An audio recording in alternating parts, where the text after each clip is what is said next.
emotional about their position.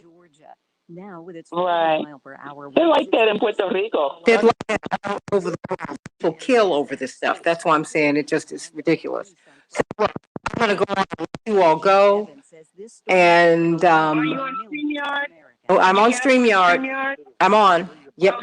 Hey, Linda. Okay, good. I'm on. So let me go on and get this done so I can finish doing some of these other things. Have a great show. You might have a great one. We have Reverend Yuri.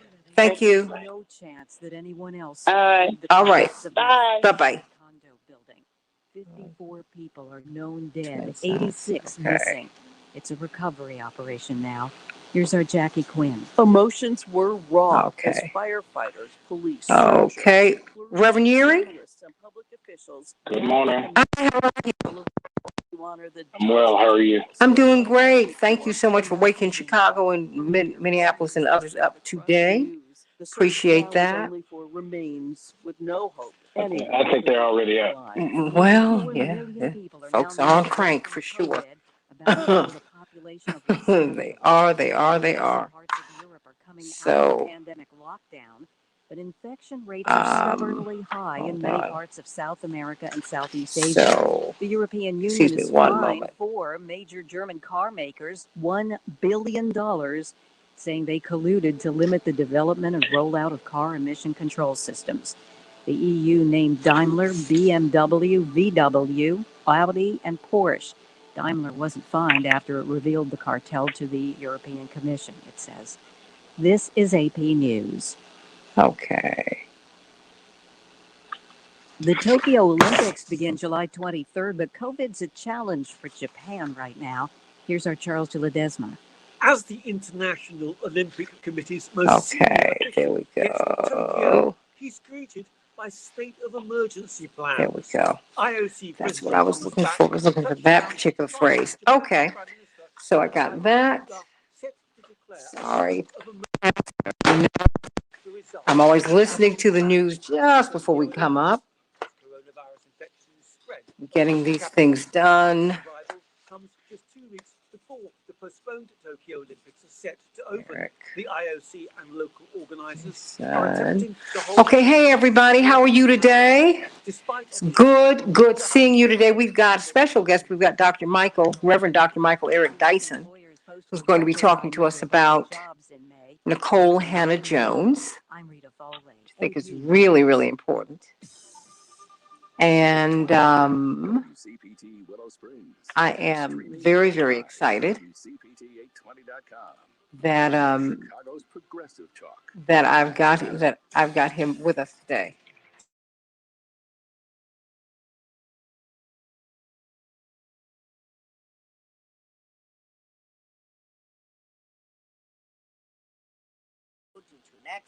Okay.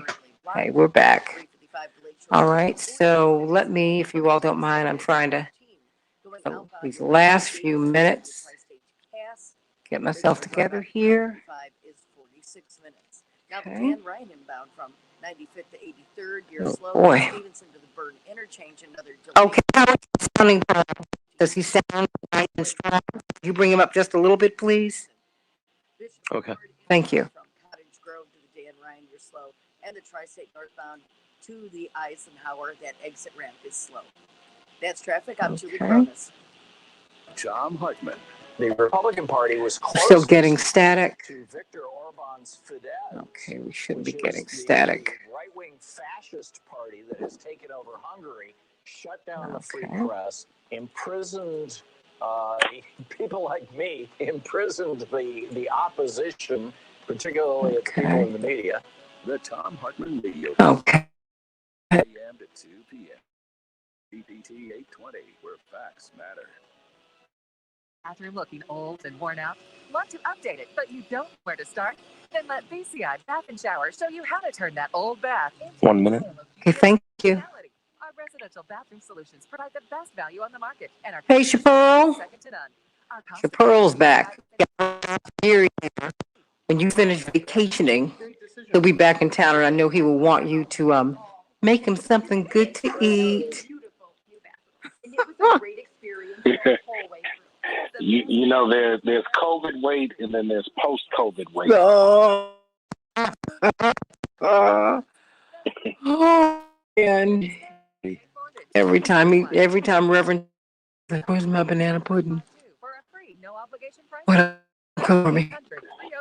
Oh boy, Lord, all a pitiful. Last time I had banana pudding, kids Was the one that she made for you? Mm-hmm. Okay, babe, here we go. We're coming up. Oh boy.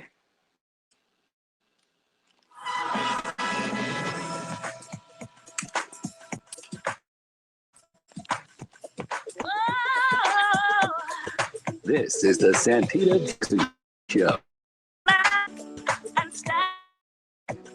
Achieving the impossible. We're standing tall with our heads held high.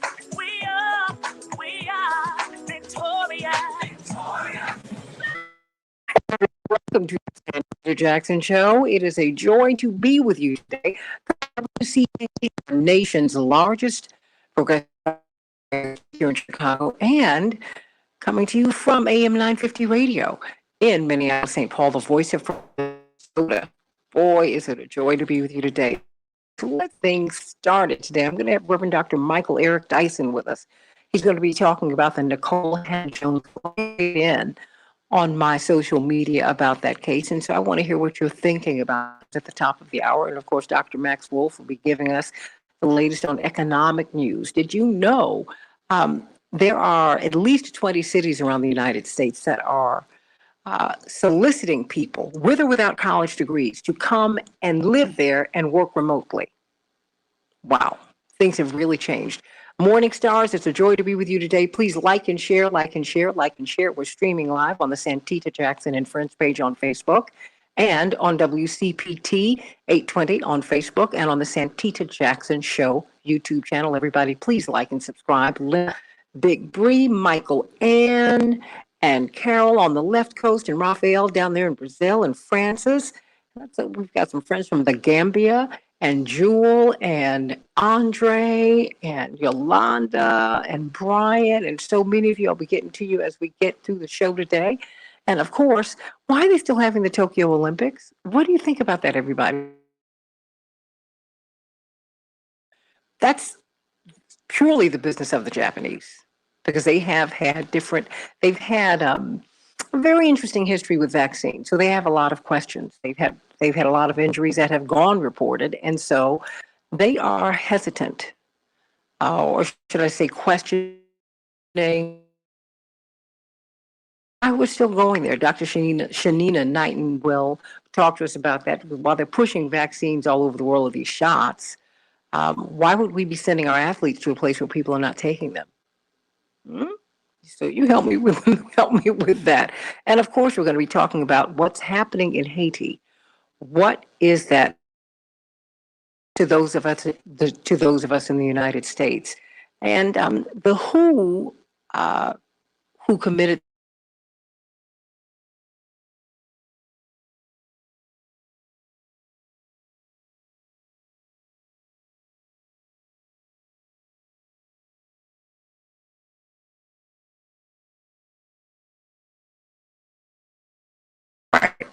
So let's get right to it. Let's get to some of these headlines before we get some good news from Reverend Dr. Todd Geary, everybody.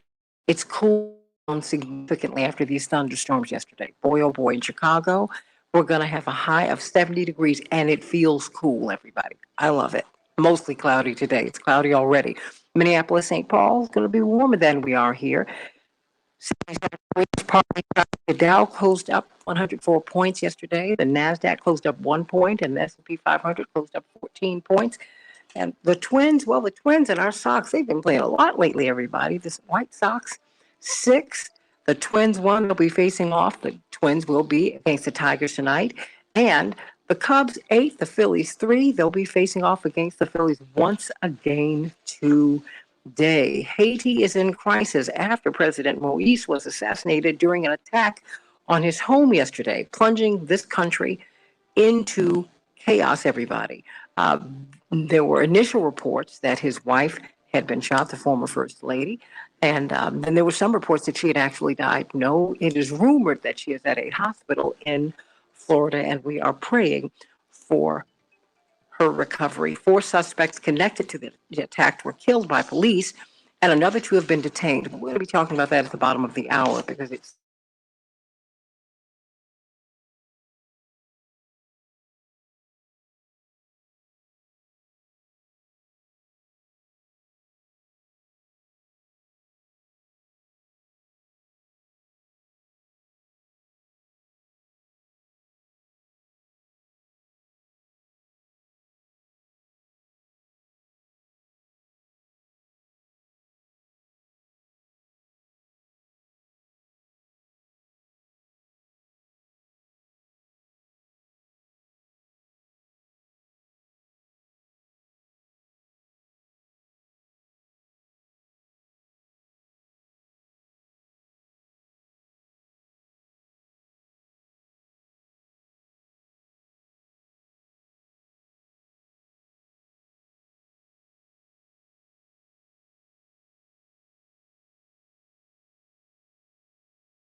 that's right. See, I'm already back up. I told you guys, I'm already back up.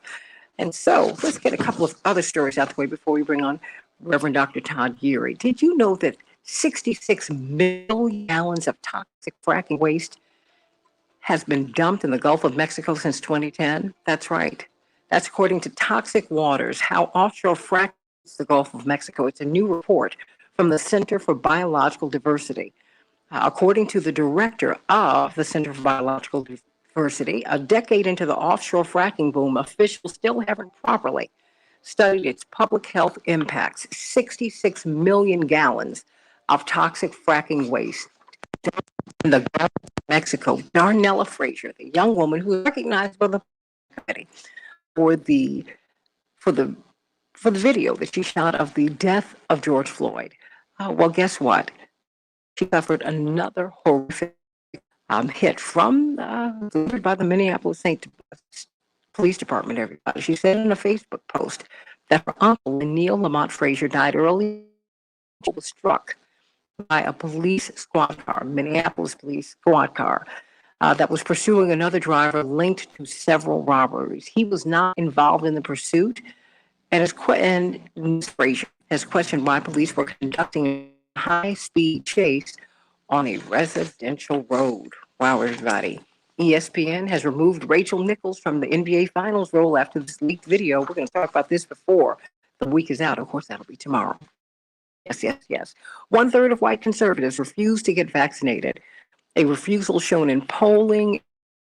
And everybody is talking about, now this is analysis from Harvard University's Geographic Insights team. Everybody's talking about Black people and brown people not getting vaccinated. But the majority of people in the United States are white, and a big chunk of them are not getting these shots.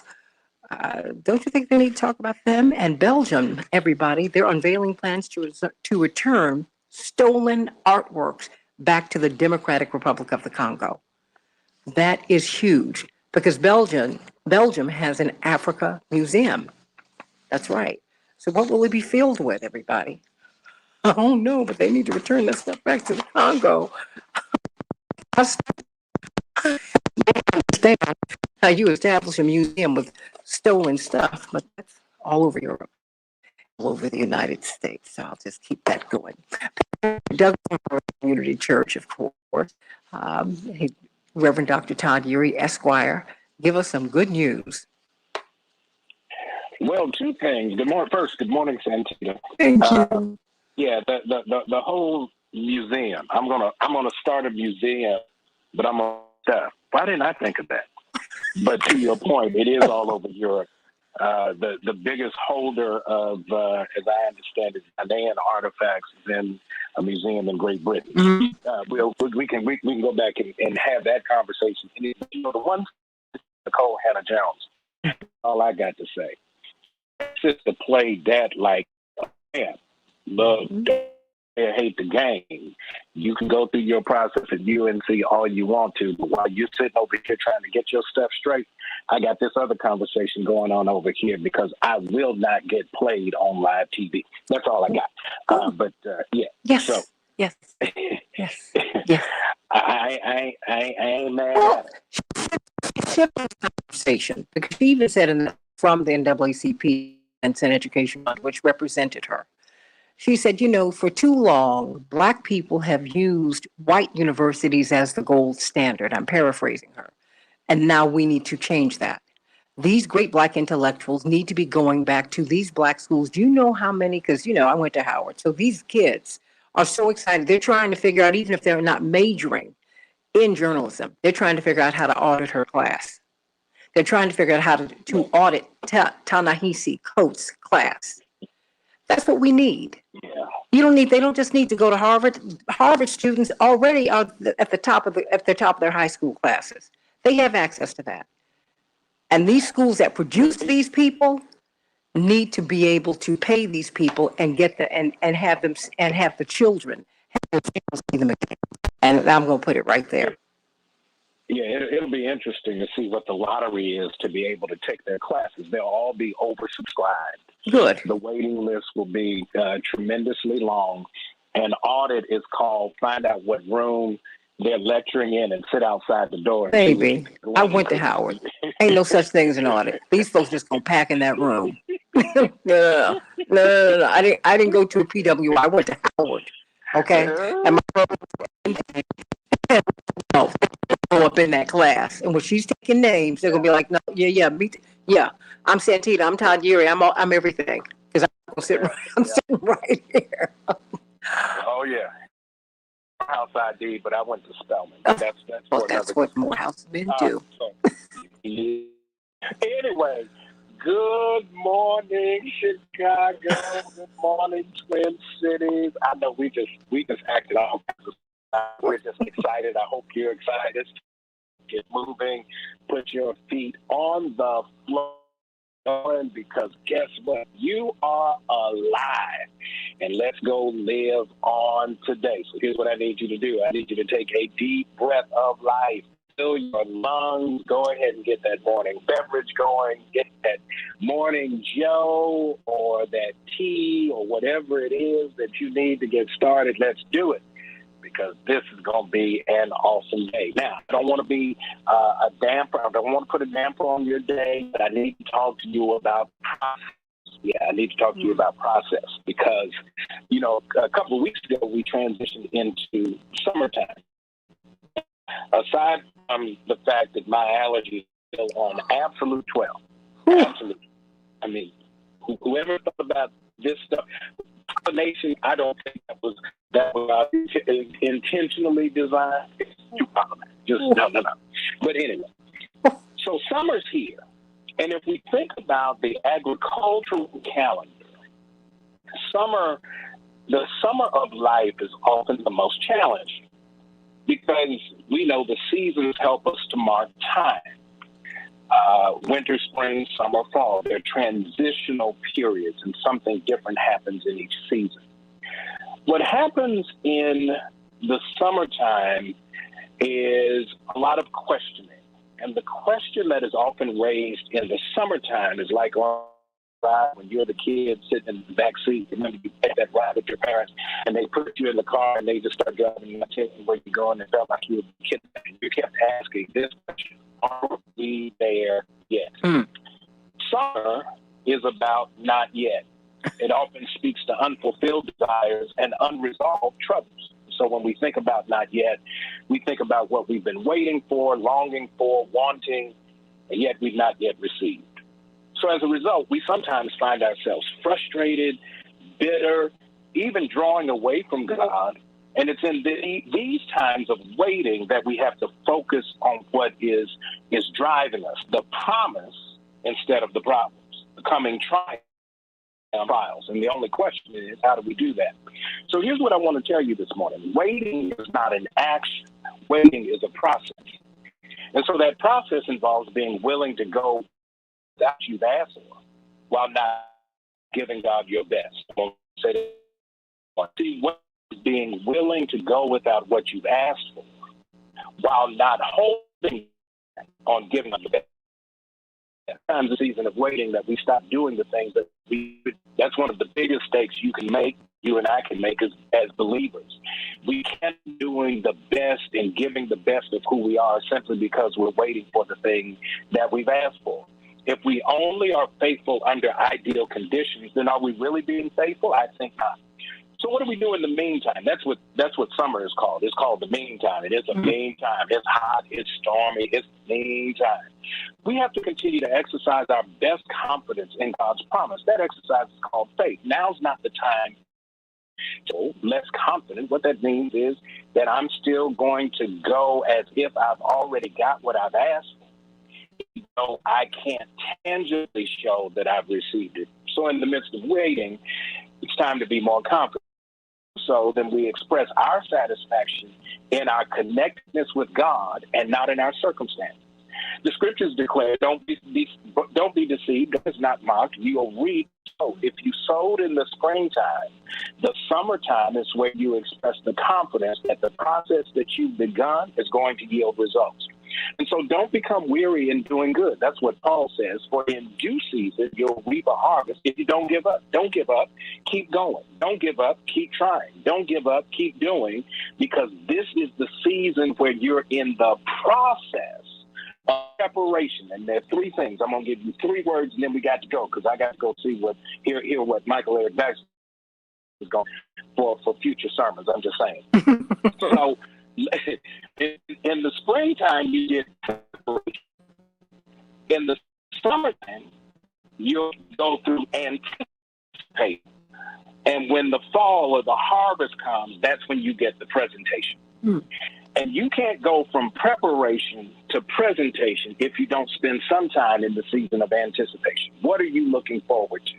That's what I'll drive you today. What are you believing that God's doing in you, through you, with you, and for you? That ought to drive you to put the best of who you are on the table today, because while you know you're not there yet, you're certainly on your way.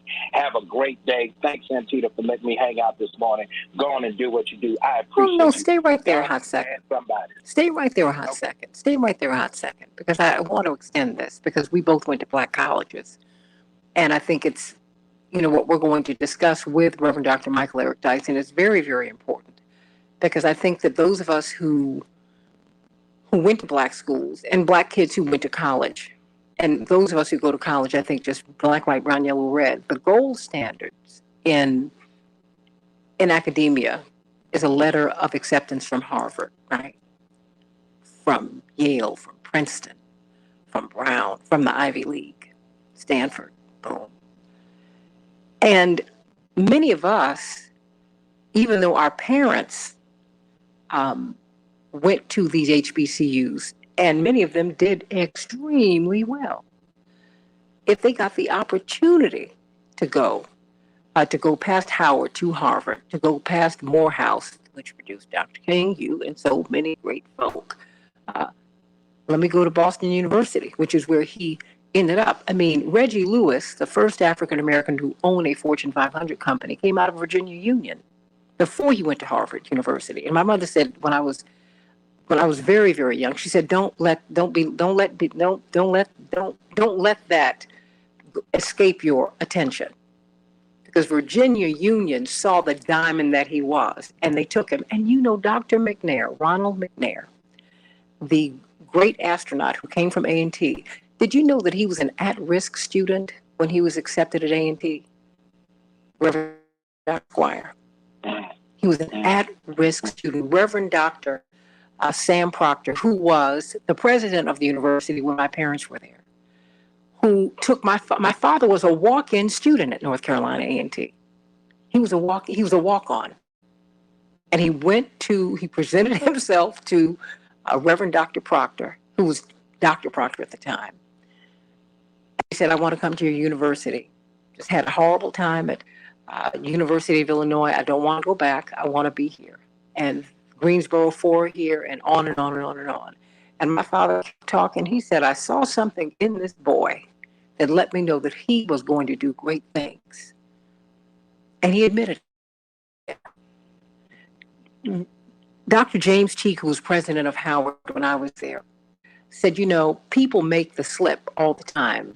They call Howard Harvard all the time. He said, but make no mistake, we're not Harvard, we're Howard. Do not judge us by the children we have. Judge us by the people we produce. Pick it up from there. You've got 2 minutes.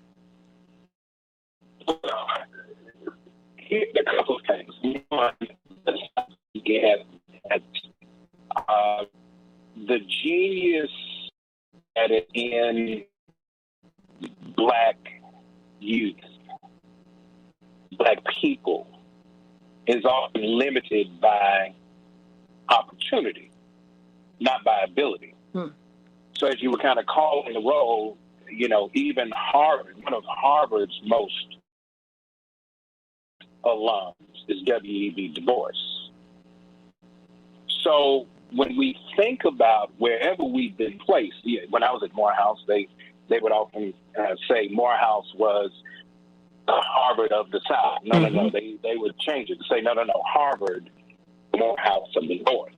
Because the process of preparing those who have great imagination, great vision, can see beyond the context of right now and imagine possibilities and aim for them, is just a matter of finding the soil that's fertile enough to activate what the seed so it can flourish.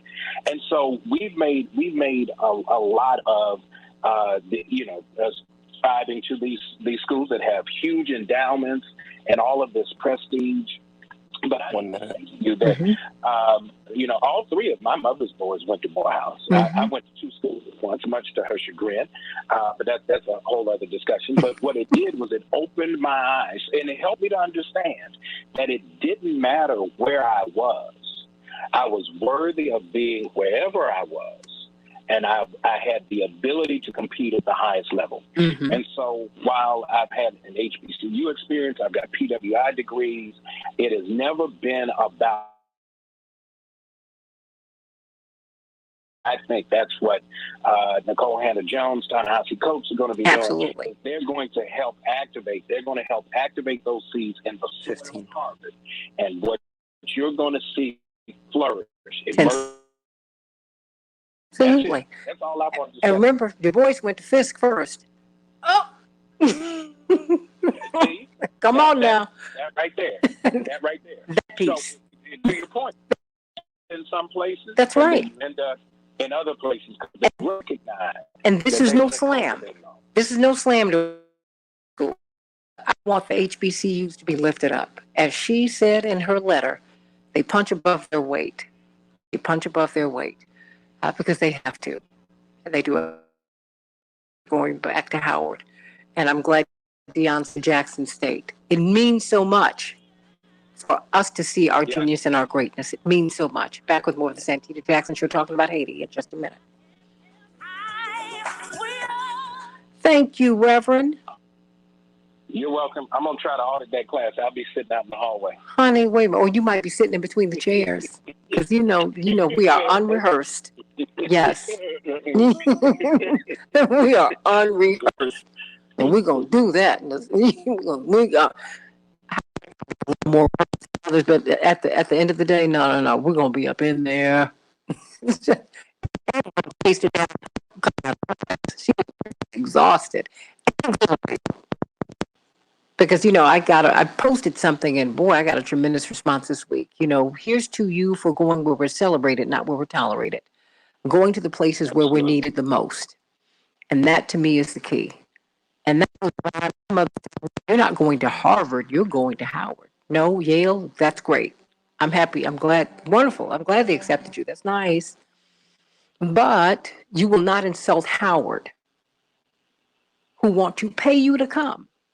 She said, I'm not going to let you do that.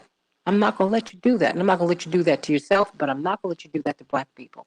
I'm not going to let you tell yourself or tell Black people that they are second to anyone. And I appreciate that. That was a big lesson for me to get at 17. Reverend Dr. Yuri, that was a big one. It was a big one.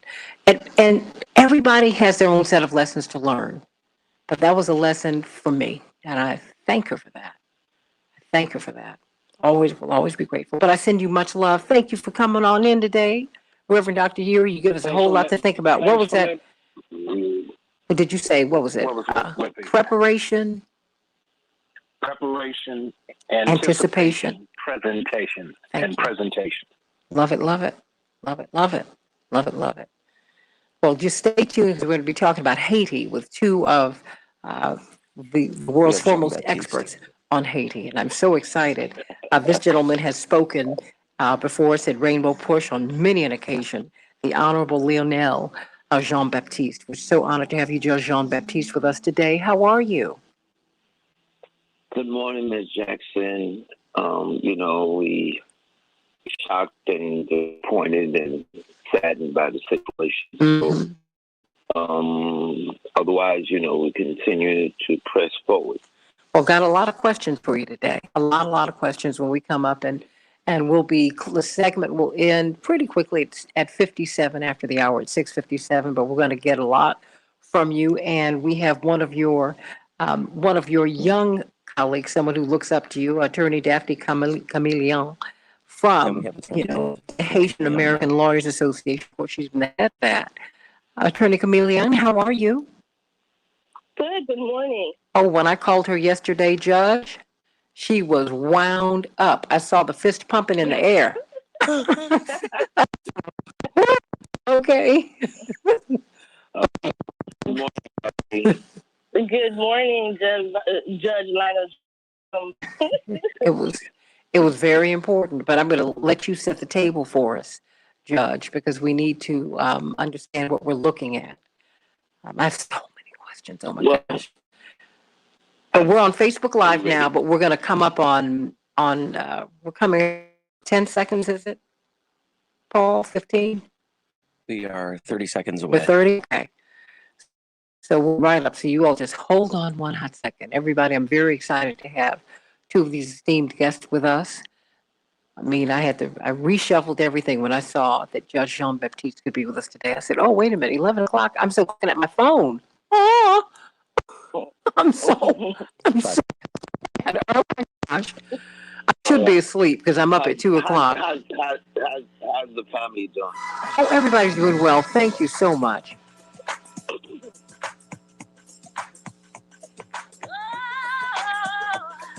This is the Santita Jackson Show. Determined, unstoppable, achieving the impossible. We're standing tall with our heads held high. We are victorious. Everybody, welcome back to the Santita Jackson Show. I want you, Morning Stars, the Santita Jackson Show Morning Stars.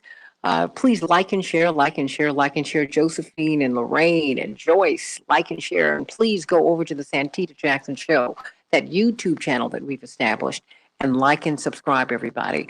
Carol, like and share. Vicky, like and share. Lorraine, sweet Lorraine, like and share. Jeremiah, Raphael, Effie, the people from the Gambia and Brazil and all over the world who are listening to this show, us on Facebook. Please, please like and share, like and share. Let's talk about what happened in Haiti. We were all shocked and devastated to hear that their president had been ambushed, assassinated in his home, and his wife nearly assassinated, the first lady. Even though there have been many protests and a lot of pushback against his leadership, it's still devastating for a country to lose their leader. But why is Haiti at the center of so much unrest, just down through the years. I mean, this is the first country in this hemisphere, the African enslaved people there overthrew one of the biggest military powers in the history of the world, Napoleon's army, and pushed back on slavery and established freedom in this hemisphere. And they were the game changers for everybody, from the north to the south. What is going on with Haiti? What is going on? What happened with President Moise and the First Lady? What happened? Why did it happen? The who, well, that's important, but the what and the why is what I really want to get into today. And so let us bring this esteemed panel with us. We've had this young lady with us before, and I'm so glad that she's joining us again. The former president, or excuse me, the president of the Haitian American Lawyers Association. She's been practicing law not quite 10 years, and she is a brilliant attorney, and a brilliant advocate. For Haiti and for those people who need voices, attorney Daphne Chameleon, and someone who is near and dear to us here in Chicago, but all around the country. One of the premier judges in the country. He is the judge of the Circuit Court of Cook County here in one of the biggest counties in the world, everybody. The Honorable Lionel Jean-Baptiste. We're so excited to have you, Judge. I want you to set the table for us today and let us know what happened yesterday. I mean, this was his private residence. And what happened? Was it just some people who just rolled up in cars and just started shooting, or was it more sophisticated than that? Well, I want to, you started to establish context in terms of the history of the nation. And that process of evolution of Haiti has always been against the grain. And we have experienced 33 coups d'etat in the lifetime of the nation. And I'm approximating, maybe more, maybe less. And we, even though after the second, maybe first coup d'etat of Aristide, he came back in 1994 and he was able to get rid of the military, which was complicit in a lot of coups. His second term, he was kicked out of the country as well. He was overthrown. But what's been going on recently, and when I say recently, since the overthrow of Duvalier's regime in 1986, during which Papa Doc and Baby Doc ruled for 29 years, there's been a transition towards democracy. We've had 7 administrations come to power, and we've had elections held pretty consistently with a lot of interruptions. But Haitians had begun to adopt elections as a means to transfer power, but not without conflicts and difficulties. So we had 2 Aristides, 2 Preval, 1 Sweet Mickey, Michel Martelly, 1 Prévert, who was a transitional president, and then Jovenel Moïse currently. Jovenel Moïse came into power, elected and sworn into power in February 7th, 2017. But that's after a prior election was annulled in 2015.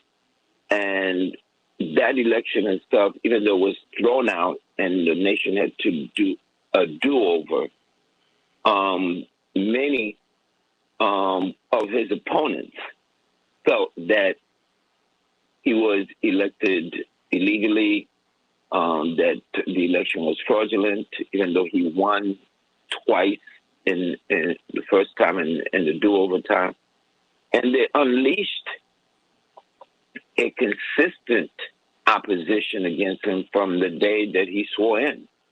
The hue and cry had been for him to leave office, and his opponents were willing to interrupt everything that was going on in the nation. Business was interrupted, commerce, transportation, schools were closed for different blocks of time during his administration. But President Moise had continued to stay pretty focused on what he may have been able to achieve. Some of his objectives were to bring electricity to the nation in a way that was cost effective, that went against the grain of a number of business people who controlled the electricity industry and who were getting a lot of money for their services. And as well, he was introducing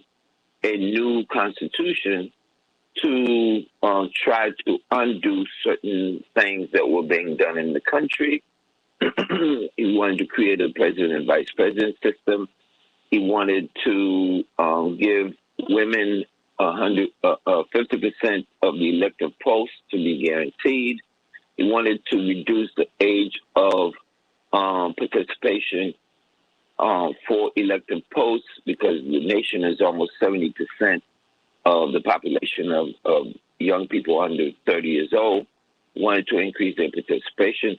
He also wanted to integrate the diaspora by giving them a voice even in Parliament, because after all, the diaspora sends $4.2 billion a year back home. He wanted to decentralize the country so that the outlying area, the broad, provinces, municipalities could begin to play a more active role in their own development. There were a lot of things that he wanted to do, and his opposition took a position that they didn't want these changes. They felt that his rule was, at some point, it declared him a de facto president on February 7, 2021. So the opposition was very virulent, and it looked for all kinds of ways to try to destabilize the nation. And so in the midst of that, conditions had weakened in Haiti. Security had diminished. Business was not doing that well. The country's economy was not growing. There were a lot of problems, travel and the diaspora returning home. So under his rule, it was a mixed bag of having visions to do things better, and at the same time, in the midst of the turmoil, experiencing a lot of difficulties, a lot of insecurity. So it is in that context, his opponents have said they're not going to go through elections under his leadership. Elections are scheduled for end of this year. They wanted a transitional government, and so the call was for him to step aside, establish a transitional government, because they felt that if he ran the election, that it may not give them a fair chance to come to power. So it's in that context, every day, these contradictions were butting heads. And so that's, I think we all are surprised that he was assassinated, but we are not surprised that he was, opposed so virulently by so many people. Well, let me ask you this, because it seems that he also had some international pushback from China, for example, because he acknowledged Taiwan. Many people said that he had the tremendous support of the West, that is, the American government. Which is true, or are both of these things true? I mean, was he more of a maverick, or who was he? Well, I don't know so much whether he was a maverick as such. China didn't play a significant role. I know at the UN, it took a position in the Security Council to oppose support for election going forward. But yes, China's general international policy is that nations should not enter into collaboration with Taiwan, which China declared to be one of its territories. But the Chinese card has not played itself out in the fight for Haiti.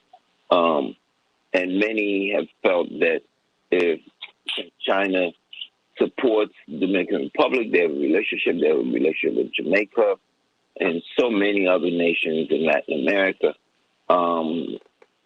Many would think that it would be a positive thing if there were some sustained, comprehensive relationship, because we think that economic development could be facilitated better with that relationship. But it didn't play that kind of role. What the U.S., the OAS, and the UN has stood on relative to President Moise is that they supported the call for election as a tool of advancing democracy.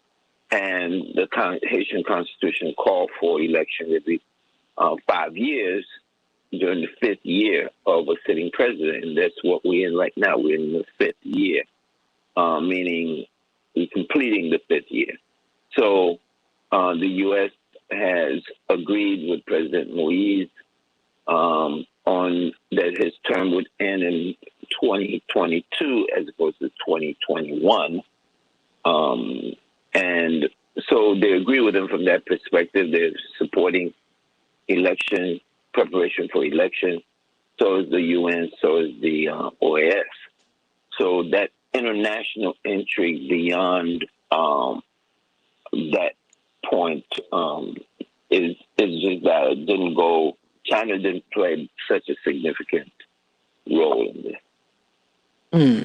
Okay, it's good to know because, there's so many different stories floating out here. I'd like for you and Attorney Chameleon to react to the reports that the gunmen were posing as United States DEA agents. Is that a significance, Judge Jean-Baptiste? And then you, Attorney Chameleon. Well, I'm still trying to figure that out. It seems to me that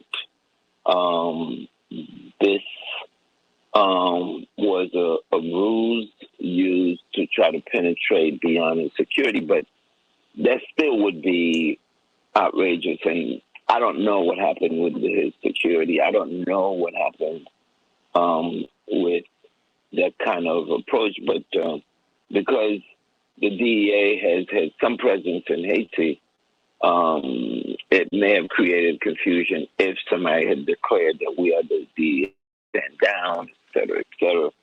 But I am not certain. All I heard is that the gunmen, they spoke English and they spoke Spanish. And but what happened at the point of interaction with the president's own security, I do not know.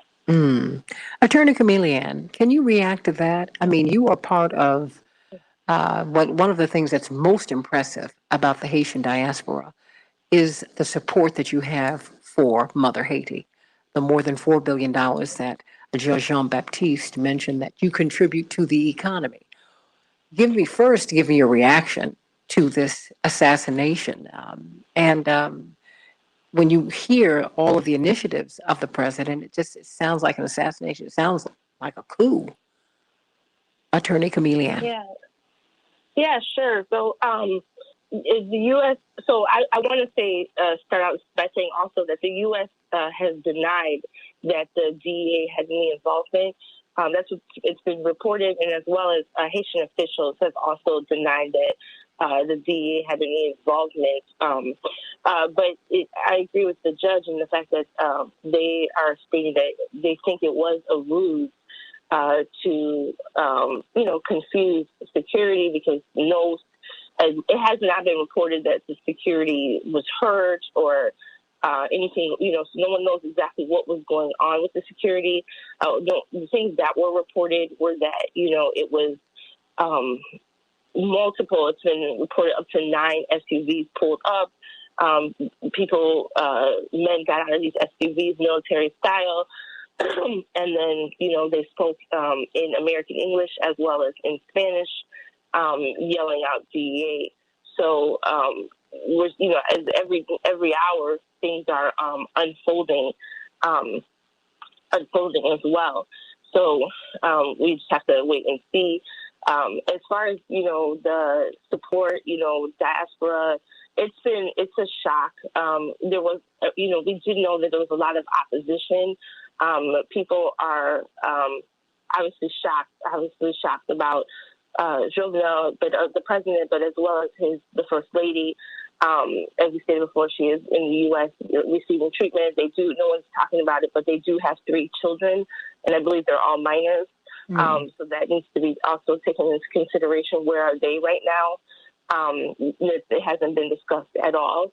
And also just, a lot of concern from the diaspora, and I speak for the people I've spoken to, has been also about the actual everyday person in Haiti, right? A lot of people are afraid. I still have family in Haiti. Everyone is, martial law has been, declared for 15 days, and people are to, kind of remain in place. And so at home, and so it's kind of like, the streets were kind of deserted yesterday. I think everyone was in shock and also concerned as to, are people going to grab for power? Are there going to be, violence has been escalating in since February 7th. It was already getting bad and escalating, but especially since people believe, there were so many people who wanted him to step down as of February 7th, 2021. And when he did not, it just continued to get worse. Gang violence was escalating. There was a lot of kidnappings and just of, kidnappings. You often hear kidnappings, but the thing that was making it worse was that children were being kidnapped. Religious leaders, we had pastors, nuns were being kidnapped. It just was escalating. And so when this happened, an already escalated situation, I think right now people are shocked, but also wanting to know what's next, what's going to happen next. Who is advantaged by the destabilization of Haiti? Because it's stunning that Haiti has had to pay. Hope you all please clarify this for me, Judge. Haiti had to pay France reparations for their freedom. Who is advantaged by the destabilization of Haiti? Because this has got to be purposeful. I mean, because it's like all of these coups since they've been free. You can't tell me the people who took down one of the most powerful armies in the world can't govern themselves. It just doesn't make sense. So part of the context, Santita, as you indicated, is that after Haiti freed itself in 1804, after a 13-year protracted war against France, which was supported by the United States and various other nations, in 1825, some 21 years after declaring independence, France, under Napoleon, who had been bitter over all of this, they sent, not only just bitter, but they have lost significant wealth because Haiti was a significant source of wealth for France. Almost 1 out of every 4 French person was making their living off of the wealth that was being extracted from the enslaved Africans in Haiti. But in 1825, France showed up with an armada of armed ships and supported by the United States to demand reparation for the loss of property, loss of their slaves, and riches from their plantations. And Haiti had been significantly weakened by that time because the other context is that from the date of independence to 1862, the United States had organized an embargo against Haiti, which means that new nation that sought to trade with its neighbors was unable to do so because it was contained and the pursuit was to try to strangle it out of existence. And because, let's face it, the U.S. still had slavery in the Western Hemisphere. It had declared, many of the slave owners had declared that Haiti needed to be quarantined, and that it was a virus that was infecting those Africans there that led to them rebelling to such an extent as to overthrow a Western power and establish its own independence. So yes, there was a demand for reparation, and Haiti, in that condition of weakness, did agree to pay initially 150 million francs in gold bullion, not paper money, but in gold. And eventually that ransom was reduced, but they paid it at an exorbitant interest rate from 1825 to 1947. The current value of that money is now $23 billion, which is in the interest of the Haitian people for France to pay back that ransom that is extracted. So when you talk about who benefits, I think that a lot of the instability, a stable Haiti with a strategic interest. At some point, President Aristide had demanded restitution and from France. And 2000, during his presidency, from the second presidency from 2000 to 2004, it didn't get completed. He was kicked out. France, Canada, U.S. again participated in his overthrow. Condoleezza Rice, and it was under, Baby Bush, that I call him. He was, President Aristide was taken out of power, taken out of the country, taken out of this hemisphere. So the call for reparations, the call for restitution, I think President Douglas says, if Haiti ever awakens, then, its contribution to the world would be significant because it has had that kind of history in its DNA. But I think that beyond the international kind of concern, which in a way doesn't need to be micromanaged for Haiti, since Haiti has been unstable internally. I've got about 30 seconds.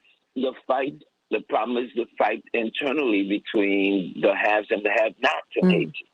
The haves ignore its strategic interests and prefer to keep it unstable and keep the people poor. Very quickly, was President Moise and his wife, were they part of the have-nots? Because I know that they're darker. And we do know that the color stratification in Haiti is very, very real. Were they part of the have-nots class? No, because he was. Yeah. Go ahead. Okay, I've got 10 seconds. Okay, he was a very successful businessman. His father was a businessman, and he was a very successful businessman. So he would not be, because he was rich, he would not be considered. I wanted to establish that. I'm not trying to ask questions that people have been throwing at me. So that's very important. But you know what? I'm going to have you all come back because we need to understand Haiti. It seems that they've been made an example by France, by the United States, by the Western powers. You cannot let these people rebel against imperialism without making them pay a heavy price. Wow. But when they awaken, and one day they will, boy, it's going to be a new world. Let's talk about Nicole Hannah-Jones and the boss move she made to go to turn down UNC Chapel Hill. She said, I'm going to Howard. 1619, that's right. Amen. Love it. 1619. Love it. Don't you love it? Yes. Just a minute. Well, I can't wait to have you all back because I want us to have another kind of tutorial. And maybe I'll do it on one of my evening shows to have a tutorial on Haiti, because I think that we need to understand that.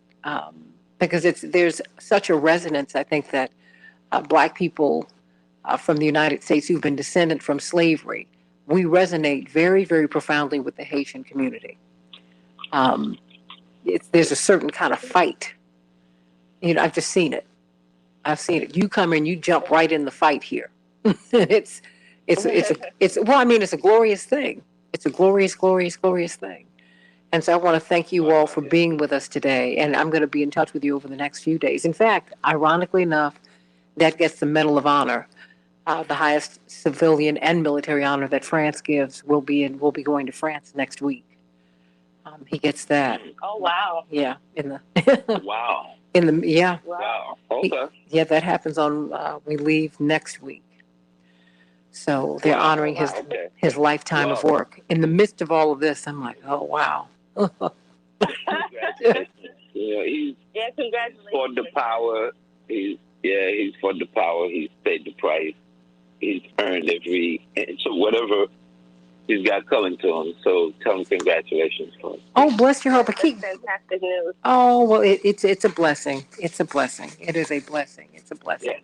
Yeah. It's a blessing that when I look at as he accepts this honor next week, I'll be thinking of course, Reverend Dr. Martin Luther King, but I'll be thinking of Reverend James Bevel and Hosea Williams and Reverend Wyatt T. Walker and John Lewis and Vivian and all the rest. Oh, absolutely. And Dorothy Cotton and Zernona Clayton, who's still with us. I mean, all of these people who did all of that heavy lifting.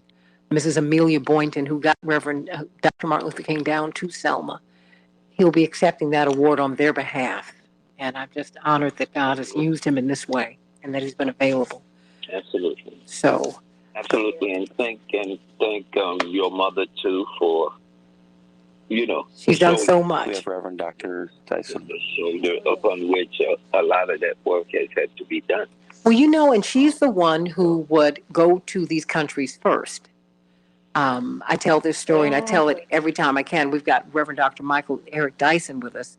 One of my mother's, she calls him one of her wayward children, but she does love Reverend Dyson very much. Yeah, right.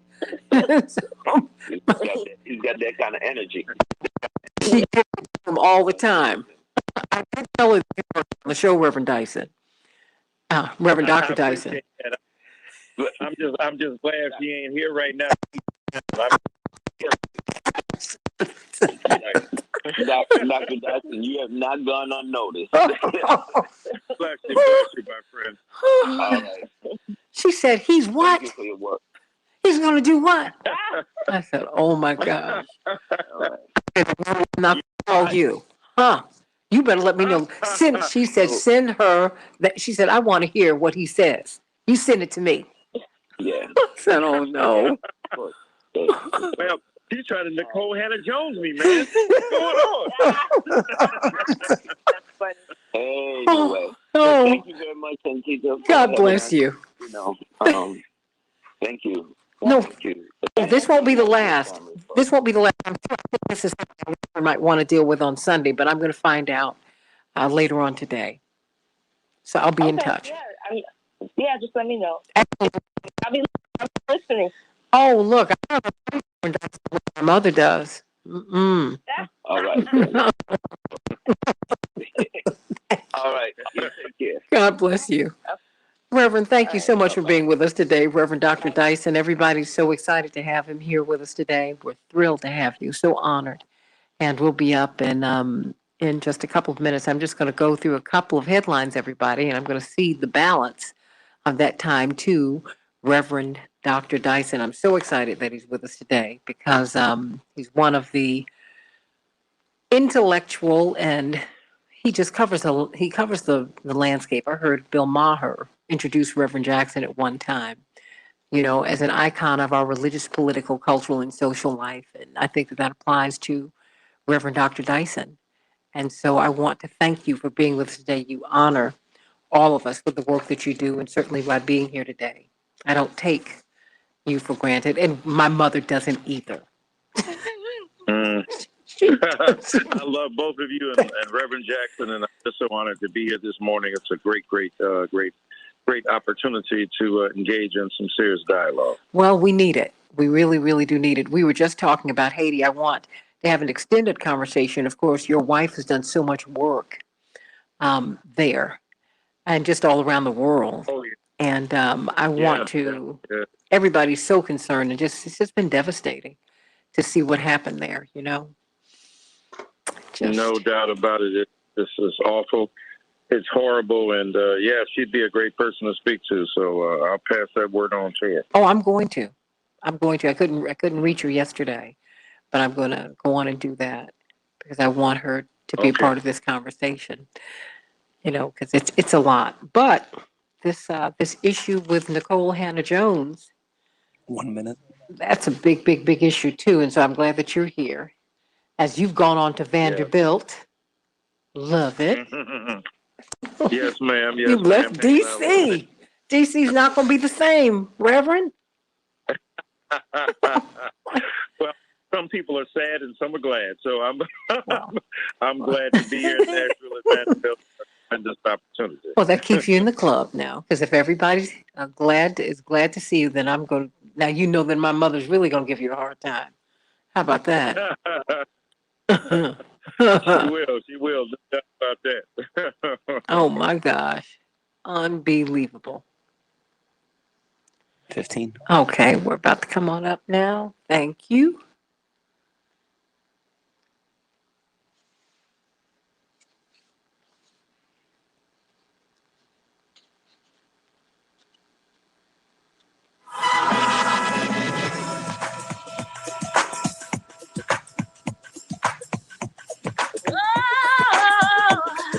This is the Santita Jackson Show. Determined, unstoppable, achieving the impossible. We're standing tall with our heads held high. We are victorious. Hey everybody, welcome back to the Santita Jackson Show, WCPT 820, the nation's largest progressive talk radio station. You remember we took over the airwaves for Air America, and we are building this audience every single day. AM 950 Radio, my brothers and sisters to the north, the voice of progressive Minnesota, and WCPT 820, the Facebook page, and the Santita Jackson and Friends Facebook page. Meet people from Brazil and the Gambia and all over the country and all over the world. Shirley from beautiful Philadelphia, Carol from the left coast, and on and on and on. Everybody gets together and they have a really good time on the Santita Jackson and Friends page and on my YouTube channel, the Santita Jackson Show. Santita Jackson IG on Instagram, at Santita J on Twitter. Let's get right to it. We have as our special guest Reverend Dr. Michael Eric Dyson. Yes, that one, long time coming, Reckoning with Race in America. That's his latest book. He churns them out, and they're all so profound. The tears we cannot stop. We cannot wait to hear him on the Nicole Jones and Ta-Nehisi Coates. Incredible, just earth-shaking move, game changer. They are going to Howard University. They're going to Howard University, particularly Nicole Hannah Jones and the fight that she had with UNC Chapel Hill. But before we get to that, let's get a couple of these headlines out the way. I don't want you to go outside in Chicago without a sweater, everybody, because today it's a little cool. We will have a high of 70 degrees in Chicago. It will be mostly cloudy after those storms yesterday. Minneapolis, St. Paul, a high of 77 degrees, mostly cloudy.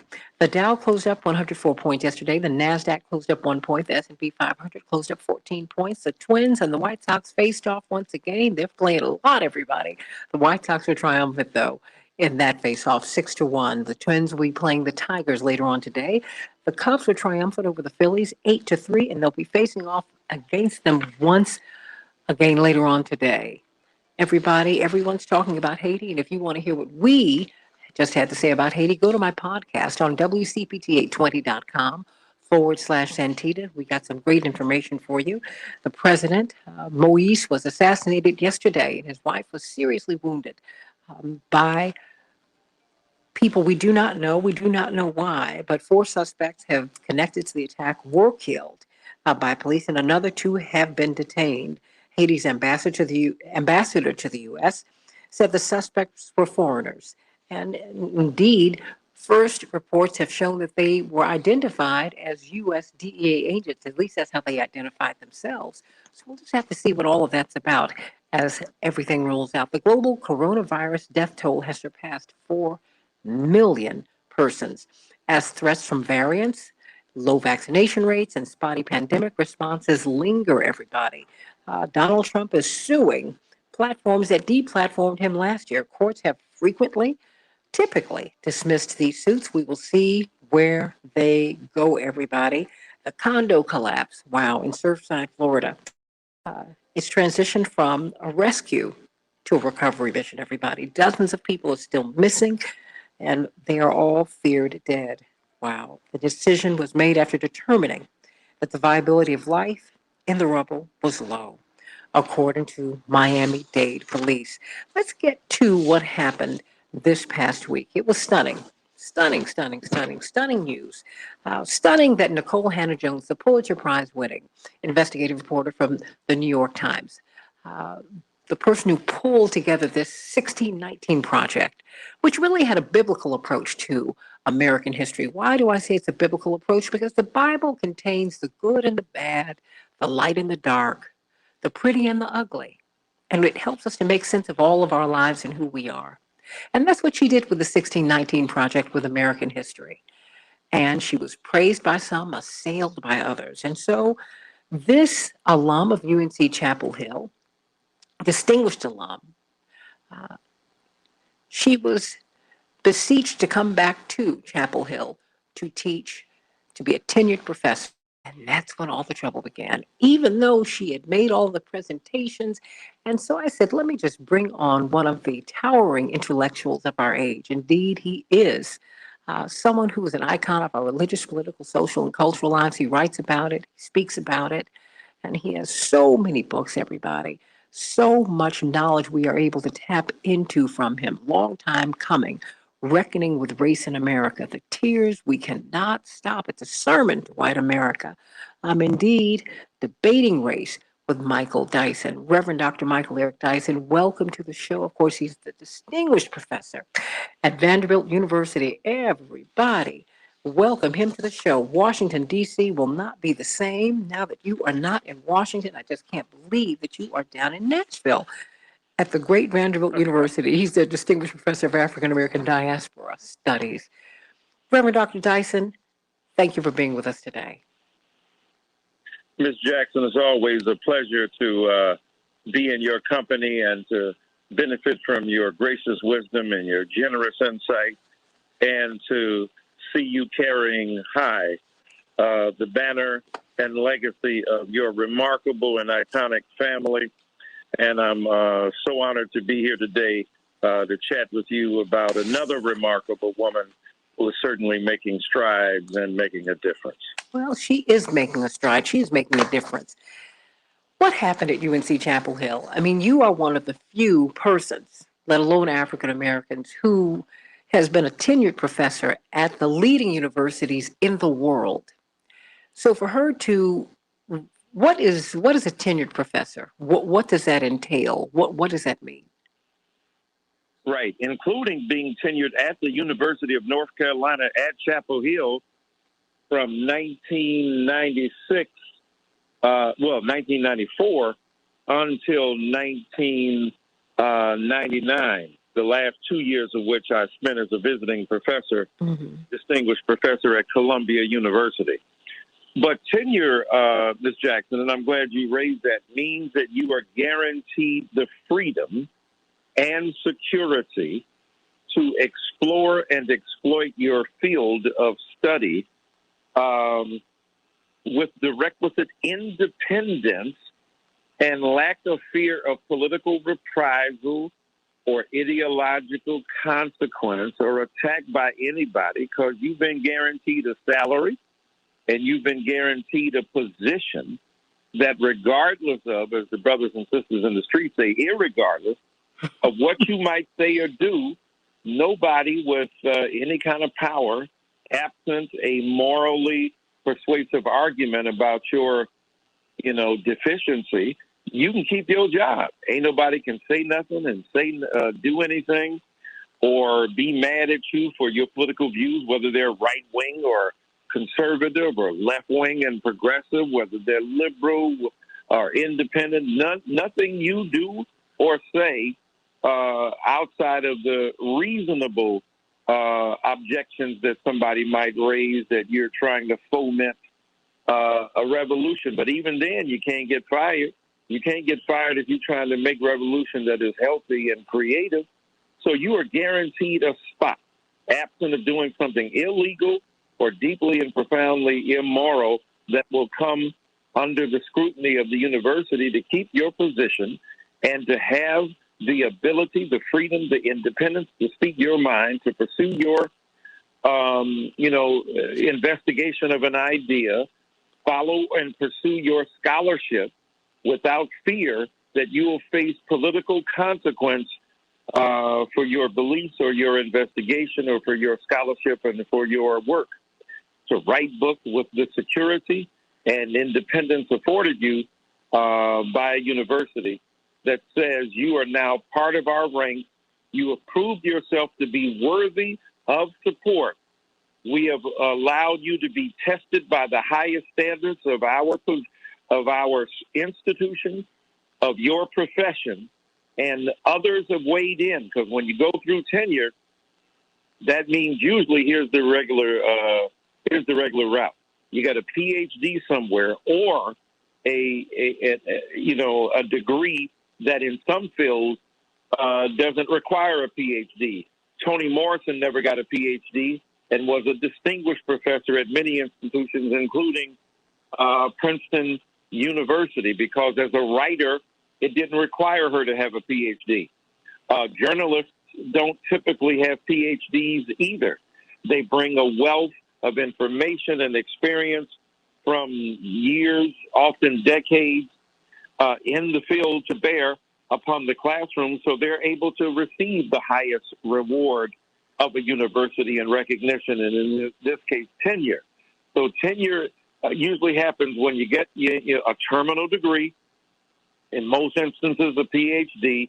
You go to a particular school where you are hired to teach or research or produce original work, and usually for 7 years, you go through the process of teaching and, having service there, rendering service to the university, serving on committees and the like, but also teaching, getting classes together, getting your syllabi together and teaching young people and producing scholarship, writing articles or referee journal articles. Referee simply means that others of your peers are in control of a particular journal. Your work is vetted at the highest level. It's not accepted until it's been vetted by a jury of your peers, so to speak. And then you are granted access to that particular journal in your field, whether it's psychopharmacology, whether it's chemistry, whether it's history or American studies or religion and the like. And then after 6 years of going through all that stuff, your peers decide that you are qualified by sending your vita out and your body of work out to people, some of whom know you and some of whom don't, to vet you to make sure that you stand tall, that you are reasonably qualified, exceptionally qualified in many instances, to do what you do, judged by your peers, then brought back to the school after they send it out to people across the country. A tenure portfolio is submitted to your department. They vote, and if they say cool, then you go on to the school-wide vote, and if they say cool, usually it is pro forma. When you send it to the board of trustees, they're gonna rubber stamp what has been done at the university level, at the institutional level, at the department level, because they ain't no experts. They don't know nothing about, psychoneuropharmacology. They don't know nothing about, exercise physiology. They don't know nothing about the 18th century or 17th century or French Revolution. That's not their expertise. So they usually rubber stamp what is sent before them because they ain't got the time or the inclination or the talent to make a rigorous decision about tenure. That did not happen in the case of now Professor Nicole Hannah-Jones. She had jumped through those hoops. She had presented what she was going to teach the kids. So, but What happened? Mr. Hussman, help me. I mean, this distinguished Yes, alum Walter, who's not really a journalist, who has a not school really a named journalist. after him. He took over. Right. He took over his family empire at 27 years old, or at least entered into its higher reaches, inheriting a legacy that allowed him to donate or to pledge $25 million to the UNC School of Journalism there. Therefore, you get your name on it. If Santita Jackson donates $25 million, we're going to call it the Santita Jackson School. And if I could raise some money and borrow money from Santita Jackson, they might call it the Michael Eric Dyson School. Don't you put that out there on me, but I got you.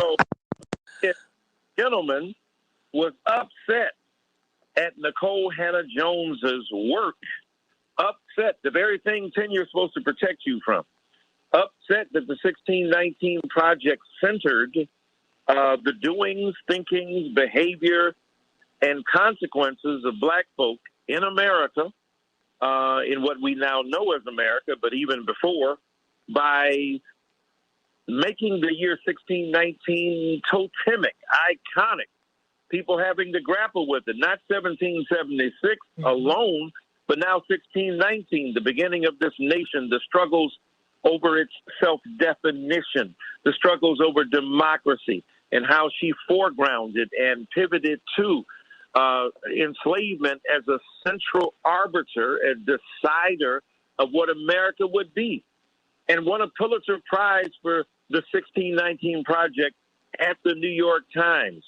She is a staff writer at the New York Times Magazine.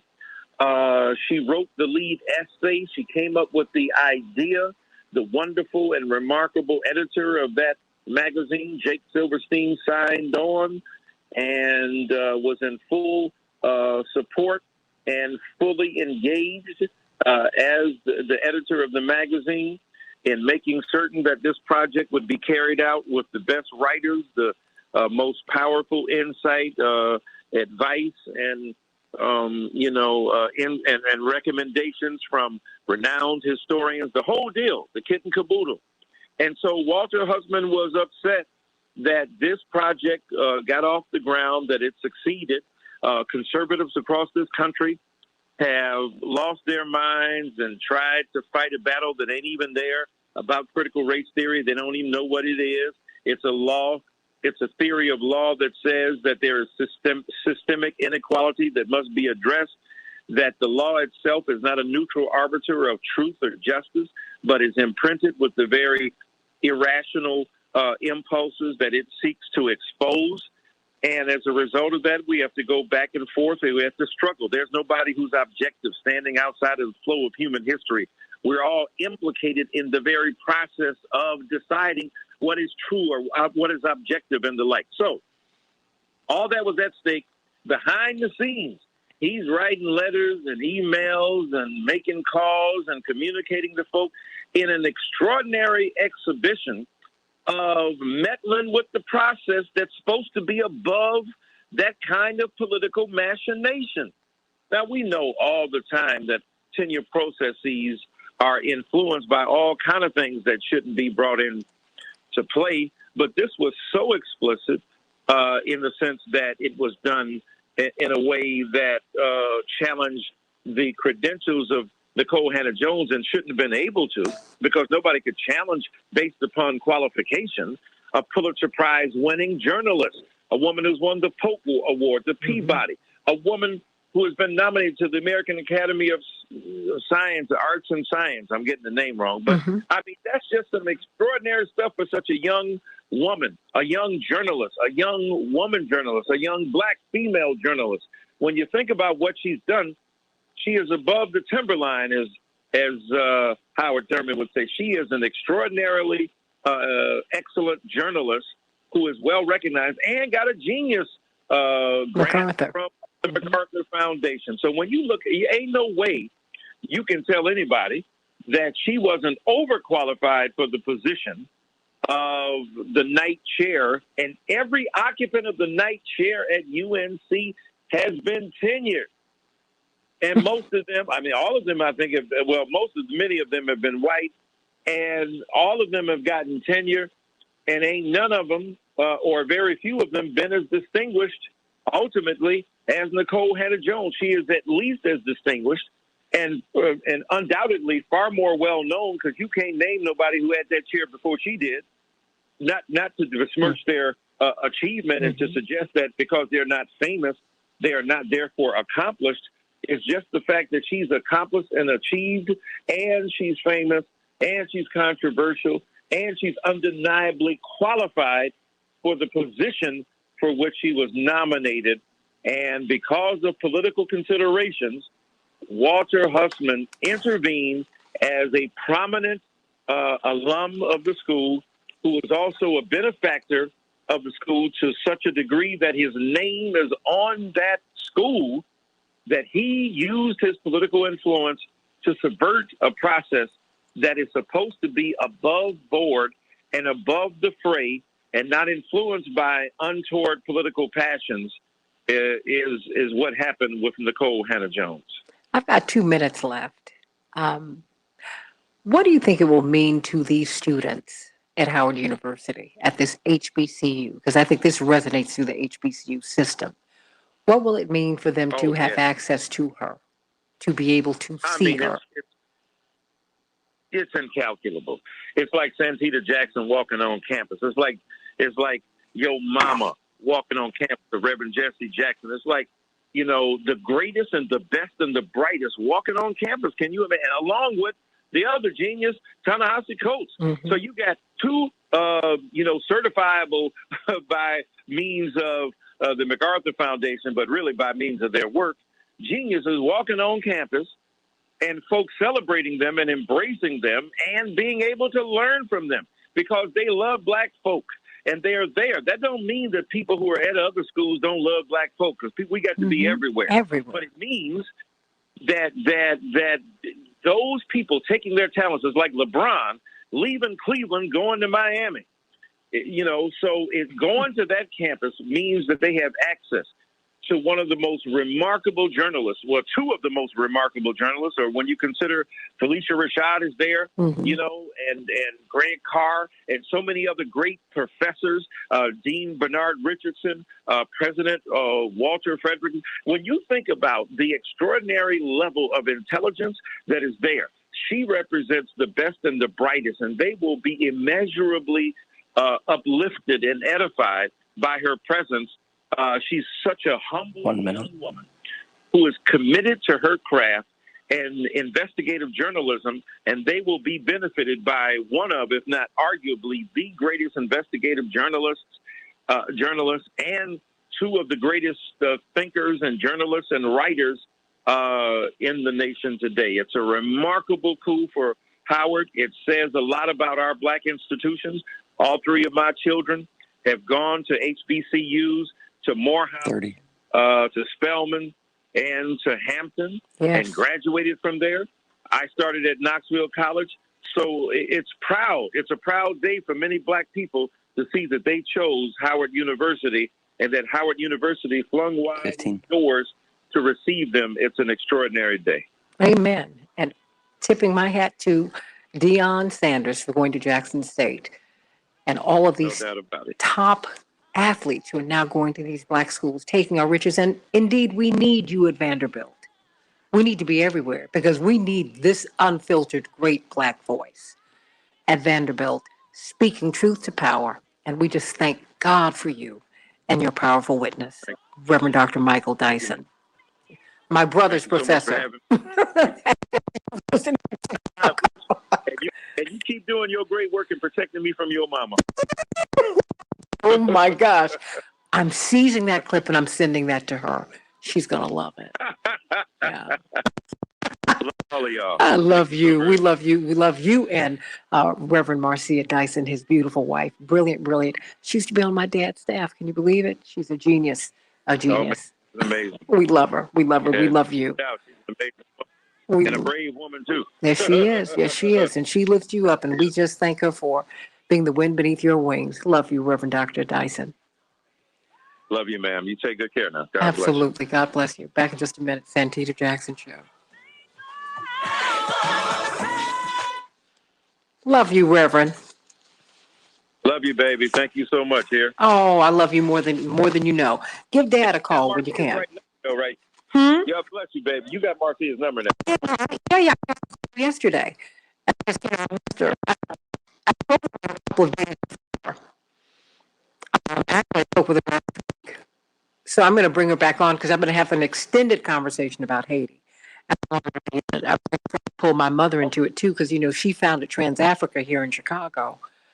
Oh, yeah, no. Yeah, but I want, because I think that we need to talk about Haiti and why they have continued to pay such a heavy price for, Oh, I mean, they've had to pay the West for their freedom. Not just boom, but just, they've had to pay, Reverend. They've had to pay. Yeah, no, right. Well, have her on, talk to her, yeah, and I'll let her know. All right, my Absolutely. I love you. All right, love you too now. You take good care. You too. All right, bye-bye. Bye-bye. Do we have my beloved Reverend? Oh no, he's not Reverend. Excuse me. Oh, We have Dr. Wolf. That's gonna make him have I a am fit. both uneducated and unenlightened, but I appreciate the high honor of the praise, even if it's undeserved. No, for you. Bless your heart. Did I say? Thank you. Did I say? Enlightenment can come at any time, right? So it could be that I have been enlightened since we last spoke, but alas, this is not the case. Look, look, one of the most ethical men I know, really. All jokes aside, you are. It's tough out there. No.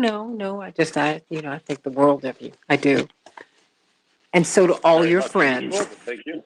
That's right. And so do all of your friends. And of course, I have to wish his daughter a happy birthday in advance. His daughter and I share a birthday. Oh. And we were born on the same day at the same time, many decades apart. I don't know if you guys are looking for the same two birthday presents, but her wish list this year is Raisinets and a giraffe. Are you serious? Because, I was going to ask you about that. Because I can't believe she was born on my birthday, and she was born at 6 in the evening, just as I was. Like, what? Yeah, exactly. Like a little 30 minutes after 6 p.m. Yeah. And she has a good birthday, right? 7/17/17. That's right. Come on now. That's wonderful. It's wonderful. Although mine would be Your 1917. birthday is not so 15. Yeah, we don't. 20. It could be anything end to the 7. Doesn't have to be 17. It could be 77. 1917. Where do you want to begin, Reverend? Excuse me, Dr. Wolf. If you're about to be 103, we might want to start there. Wait a minute. Certainly look good for your age, and it's something of an achievement to blow through the century mark. Let me start. Let me get going.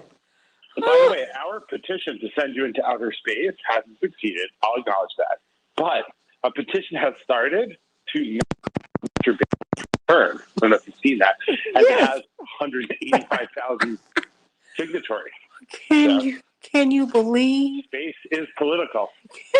Can you believe these people have petitioned for him not to come back to Earth? His brother is taking with him as one of the signatories. That was amusing. It's not particularly genteel. Oh, I thought that was so rich. I said they don't want him to come back to Earth.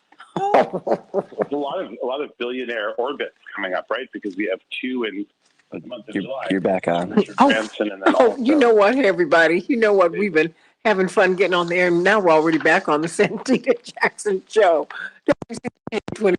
Largest progressive talk radio station. Oh my goodness. And AM 950 radio, the voice of progressive Minnesota. Of course, I'm talking with Dr. Max Wolf, brilliant economist. And we've been talking about some of everything. We just, of course, heard from Reverend Dr. Michael Eric Dyson. If you want to hear this whole show without the commercials, the podcast, please go to WCPT820.com/Santita after the show, or you can come back over here to Facebook so that you can see us. You can see us. Dr. Wolf, there's so much to talk about. So much to talk about. I don't even know where to begin because now I'm seeing people are worried about becoming homeless, right? You know, that's not just, I mean, people cannot afford rent. People might be evicted. We're looking at people who are now being recruited to cities to work remotely, which is interesting. Everything is changing.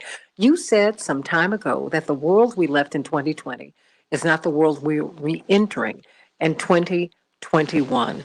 Please tell me where we begin today. The Delta variant is changing how we work. The pandemic is changing how we work or what we want to do when we work. I mean, where do we begin today? Yeah, there's many of those features and many others, no doubt, that are equally worthy, but there's only so much time. And look, I do think the Delta variant is a big deal for three reasons. One is it's definitely here, and I guess we got the CDC notional information that was expected this week. There's kind of more than half the cases. The reason it makes me nervous is we have a lot of unvaccinated people. A lot of the unvaccinated population in the United States is concentrated. So one of the strange things that's happened is a lot of unvaccinated people and a lot of public health officials had reasonably hoped that this dispersion of people who are less likely to get the disease, to carry a lower viral load if they get it, be less communicative of the disease would help the unvaccinated. But because the vaccinated are in clusters with other vaccinated folks, and the unvaccinated tend to be in clusters with other unvaccinated folks, we're not going to get as much protection. That's an issue that people need to know. Two is the things that worked for us in the past with other variants, in terms of the precautions that we learned, what we could get away with in terms of not doing and what we could do and be okay, won't work. So the learned behavior that avoided a lot of folks getting COVID pre-Delta variant was going to lead them to get the disease, right? Because the protocols would have to be sort of tightened. Okay, and then the last one is I think the public policy continually wants to declare victory, very understandable, and the public wants to return to some semblance of normality. So do I, absolutely understandable, but that's lead us to this constant thing of prematurely announcing victory, right? It kind of reminds me, the COVID policy, of that definitive moment in George W. Bush's presidency, a few weeks after the start of the hostilities in Afghanistan, where he appeared on that boat underneath the giant banner, on the naval ship that said mission accomplished, right? And as we watch the turmoil and loss of life and liberty in Afghanistan, 20 years later, it looks like maybe we hadn't quite achieved victory there in those first few weeks, because 20 years later, we now kind of know we lost. So that acts as a bit of a counterfactual. I don't want to see that with COVID, but I do.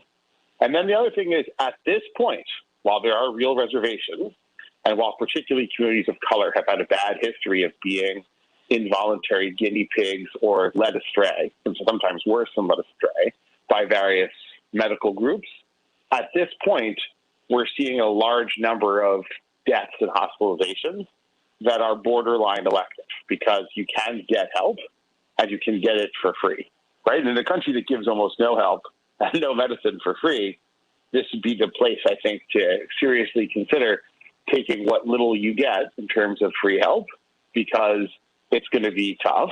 And then the last piece is, part of the premature victory is ending things like the eviction moratorium, which ends in 3 weeks.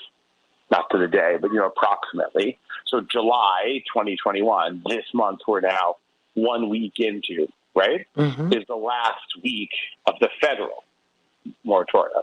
And I would add that, by locality, by state, there's enormous variation. So because you're so popular and listened to in all 50 states and all around the world, obviously different folks listening to this might have very different local rules about evictions, right? I understand they're quite different. But at the federal level, which supersedes and covers, the moratorium ends in 3 weeks on evictions. And we're also beginning to see that very little of the rental assistance, both to tenants and also to the landlords, especially the smaller landlords who are hit really hard here, very little of that assistance seems to have found its way to the people who need it. So if the moratoriums were about helping to get through the COVID virus, and the Delta variant helps to remind us that that's not over, but the protections are rolling off. The vaccines haven't been as widely distributed as might be ideal, in part just because of who got vaccinated and who didn't. And then the last piece is the folks most at risk for eviction are exactly the people most at risk for the Delta variant. Living in crowded quarters, less likely to get public services, less likely to have savings to fall back on, less likely to get through the maze of paperwork required to get help if you can, less likely to be able to wait for that help if it takes a long time, and less likely to be vaccinated. So I think we got to kind of watch here, because I don't think those are separate. I think these issues get separated. I understand that they're not exactly the same, but I don't know that I would see them as completely distinct. I don't think that they are. I mean, and I like want your leg bones connected to your ankle bone and all of that. I mean, we've got a lot of empty housing, a lot of inventory, a lot of open inventory in the United States. And no one's talking. That's not been brought into the conversation, Dr. Wolf. I mean, the fact that there are places for people to live. There are places. I mean, we do have a bit of a housing shortage in terms of the housing people most want to buy in suburbs and other places, but we also have plenty of vacant housing. I don't think it's a square footage thing. I mean, just like hunger in America is not a story of absolute calories, right? It's not a biblical famine. It's about distribution generally here more than about gross quantities. There have been some housing shortages around construction stoppages and prices of construction materials, which have actually started to come down, but soared early on in the sort of recovery period. But yeah, generally speaking, it's not an absolute lack of square footage. Unfortunately, for many people on their jobs and many tax bases in urban areas, we've had a large opening up of new square footage in our former restaurants, bars, and retail stores as well.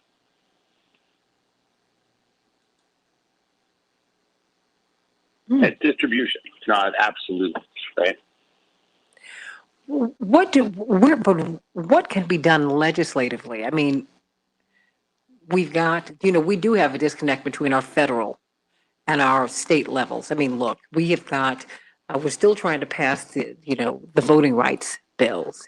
But in the meantime, you do have these states that are rolling on, peeling back voting rights. What can we do about housing? What should we be doing about housing on the local and the state levels?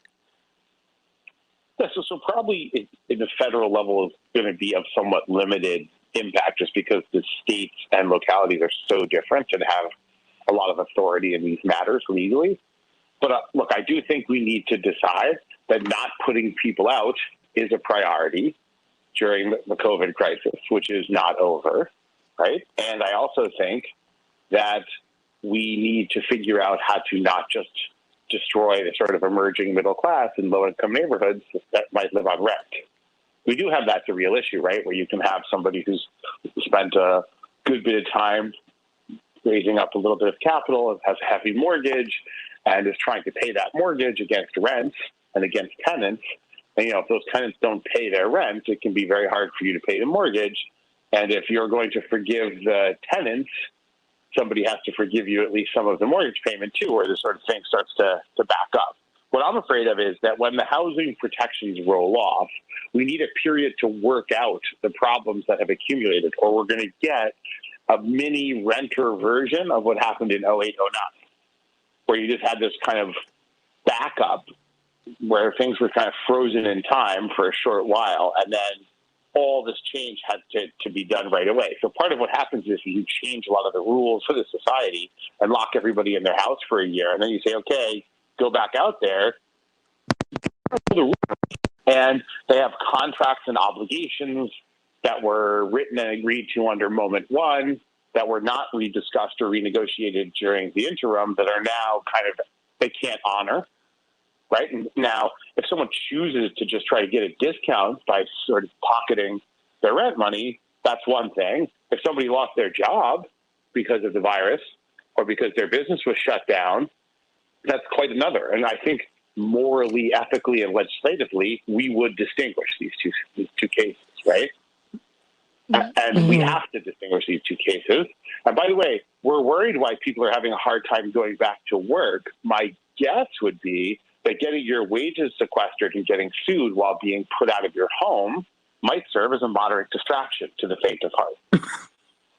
And so it is possible that securing people's ability to continue to live indoors, possibly where they've been living if possible, would help us get service workers back to work, because I guess I am one of those squeamish types, but if I was facing my lodging being in an ATM machine bay in the evenings, I might have difficulty committing to a job as well. Well, you know, I mean, we're still rewarding or helping the haves, and the have-nots and the trying to get something. We've left them behind. We've left behind the landlords. You know, say you've just finally been able to pull enough money together to be able to buy a place. Then you say, okay, I want to get some extra income. I'm going to get this 2-flat or this brownstone or this place, and I'm going to fix it up, get some renters, pay it off, and get some extra money. No one's talking about saving them. And no one's even looking at Blackstone buying up all the housing. I mean, speak to that. What is going on with the pension fund buying all the available housing in the United States? I mean, are we going to be a nation of renters? It's not all of it. Well, I mean, it's buying a lot. I mean, yeah. So I've been arguing for a long time that mass home ownership was the product of a few things. So people don't really generally learn the history of American housing, right? And that's okay, although they probably should. But I learned some of it in the sort of 2006, 2007, 2008, because I worked in the housing and housing finance world at that point and tried to understand it for academic research and then for some commercial purposes as well. But American homeownership was quite rare going into the 1930s. So it's the top quarter to third of Americans had prospects to or were likely to own a house. And a lot of that ownership is kind of a misstatement, because a lot of that was farmers who lived in a farmhouse on the land, right, which their ancestors in some cases may have built or built with the help of the communities that they lived in.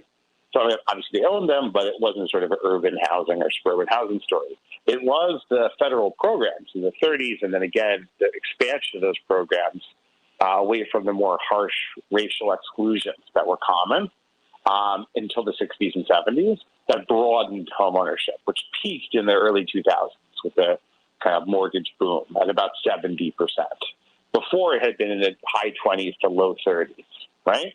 Now, we still have the Fannie Mae and Freddie Mac and these government agencies that massively subsidize home ownership, right? But the wages to support it, the stability of employment, the traditional employment, mortgages assume a sort of traditional employment, you know, W-2 more than 1099, stable income to be able to pay them out, to pay them back, long-term employment, right? It's a 30-year relationship, and the assumptions had been that people didn't move around that much. If you fast forward the sort of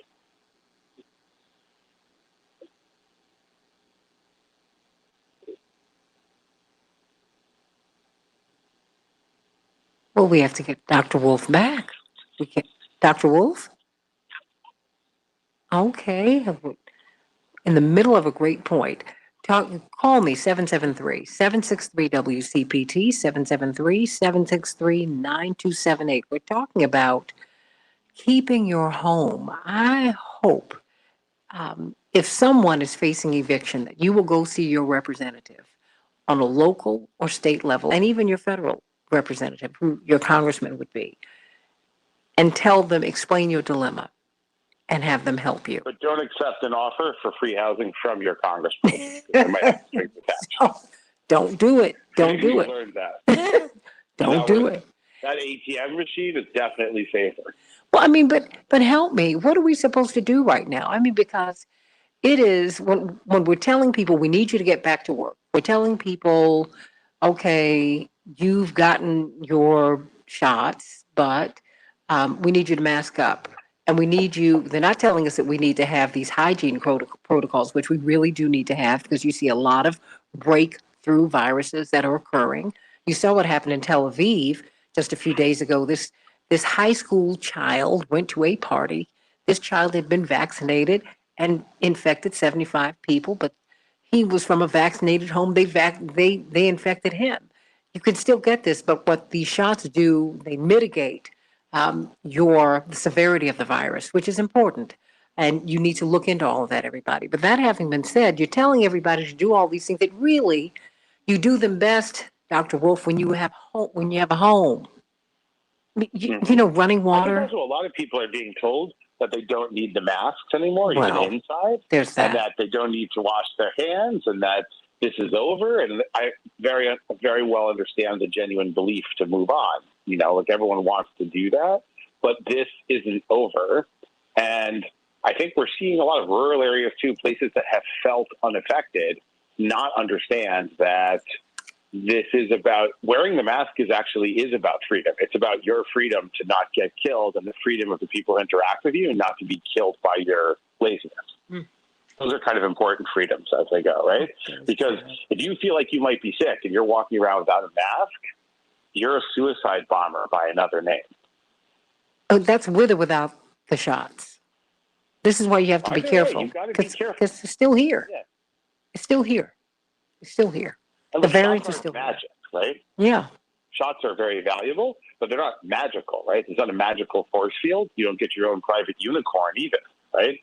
But So I think you that's why have we to need to kind of talk about them. That's why I think we need to talk about what they do, what they don't do, because that is the confusion. Because no one is talking about therapeutics, Dr. Wolf. That's a mistake. Because if you get COVID, you still need to be treated for COVID. There's just so much waterfront that we have not covered about this, and it's a mistake. And so now you have big 4th of July celebrations celebrating the reopening of America while you've got the Delta variant and others coming behind them. I mean, are you serious? And wait a minute, Dr. Wolf, you're going to open up the Tokyo Olympics in one of the least vaccinated developed places on earth. Really? I mean, just explain that to me. Help me with that. I mean, Americans are probably at more risk of infecting each other on their summer holidays than the Olympics, just because there's no spectators going to the Olympics. Well, yeah, now. And what kind of Olympics is that? No one to cheer you on in the stands. I think it's called the. Yeah, I think it's called the "We spent a couple $2 billion, so we're going to have it anyway." That's that party that you have outside because you spend a bunch of money on the catering in the rain, and you sit around in his damp pants pretending that people might show up later. But I'm not a Japanese Olympic official, but I assume that, you know, these are very expensive and difficult to get, and they're an issue of national sort of standing and pride. And so perhaps giving up the dream, especially since it's been delayed and sort of rescheduled a few times, was more than folks wanted to do.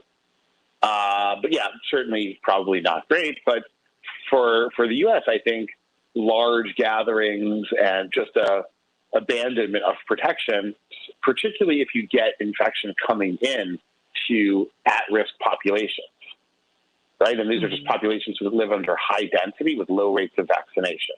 Because again, the vaccines are not magical, but you're way less likely to get sick. You will carry less virus in you, right? So you will hit whoever you infect, if you do infect them, with less virus, which will mean they'll probably be less sick.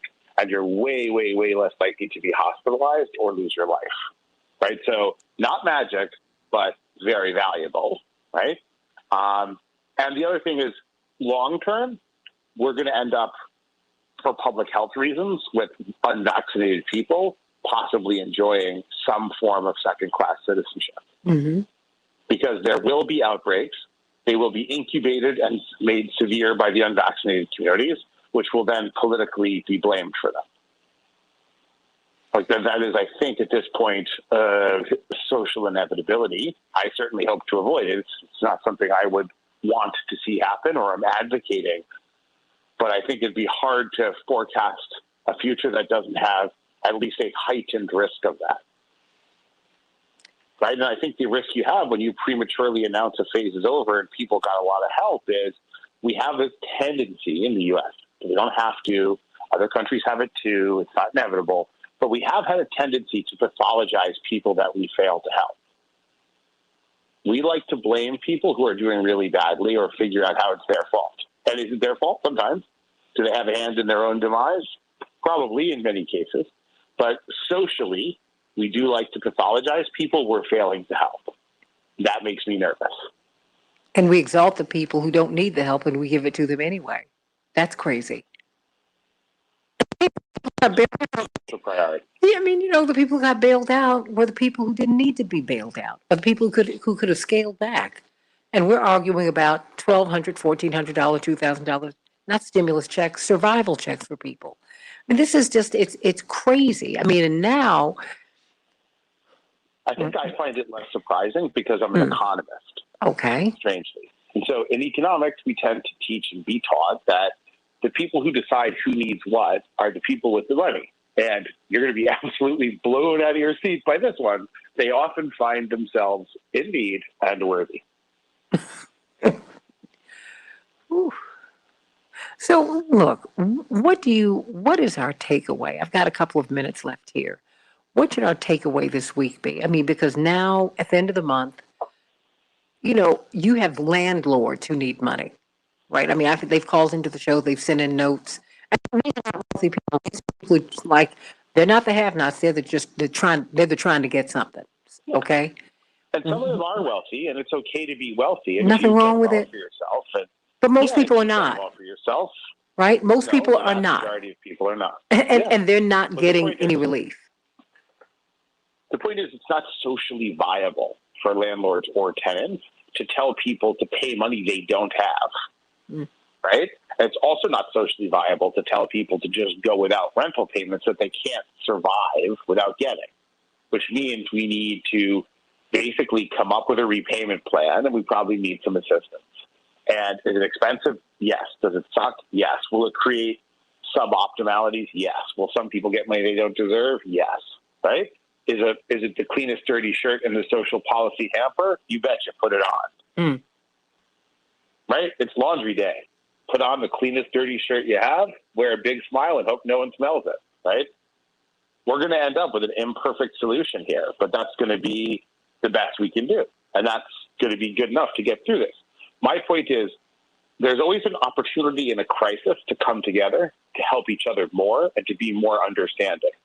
I fear that the premature announcement of success will lead to a more predatory, less sympathetic, less cooperative effort to fix this, right? Because landlords need to keep their properties and be paid what they are owed, and tenants need to stay living indoors for us to avoid really tragic outcomes, right? And just one other quick point here, because I feel like no one ever mentions it in these debates. Putting people out of their homes is not a good idea, separate and apart from COVID. It's not just COVID. That means evicting families is a bad idea or it has terrible social ramifications, right? So let's put that out there. Even if COVID was magically cured and no one would ever get it again effective in 1 minute, you don't want to be evicting millions of people for tons and tons of reasons. For a whole lot of reasons. Putting people out on the streets. Not only is it a public health issue, but it is, a public morality issue. No one deserves to be without a home. My pastor, Reverend Clay Evans, used to say, I've never seen God make a mouth he couldn't feed. I've never seen God have a vision, which is what people are, without making provision. There's enough space on this earth for everybody to have their baseline needs met. You can call it whatever political philosophy you want to attach to that, go on and just have at it. 20. Everybody feels some kind of way about those who are really struggling until they struggle themselves.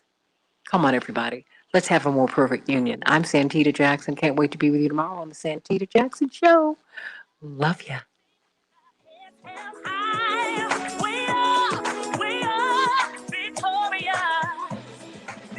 Max?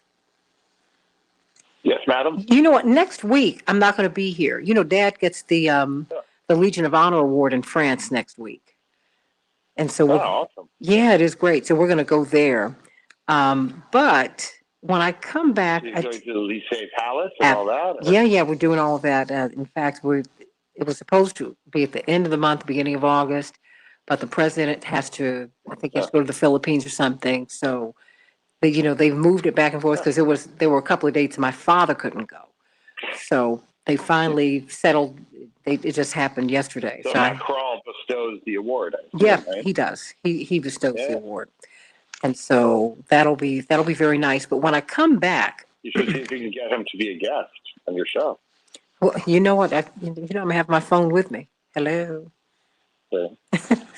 Say something. He might not agree to a surprise interview during. Now I wouldn't do that. Ceremony. No. My father does that sort of thing. He does that. Well, just talk to her real quick. I'm like, oh gosh, I feel so awful. Because he will do my problem. I'll just talk to her. Just say something. Say something nice to her, people. I'm like, oh, Daddy, don't. Hey, once you're on Facebook, you know, you can be watched in France as well. It's pretty global. In the Francophone world, which is large. I was sad news in Haiti, too, I think. I thought we could bring that up, but I wasn't sure if it... No. We, in fact... Chicago has a large Haitian community either. Midwest huge. It's huge. And in fact, we talked about it today. And so I would love for you to be part of that conversation because I think that it's a big conversation. It's a big. So New York, you know, Brooklyn here, we have a large Haitian community in Florida, but I didn't know that Chicago did as well. Yeah. No, they're large. And the thing is, it's not just their size, it's their cohesion. You know, Judge Jean-Baptiste, Lionel Jean-Baptiste, who's a very prominent jurist here in Chicago in the state of Illinois. $4.2 billion their diaspora contributes to the Haitian economy. And they're just remittances are it's the spirit of freedom.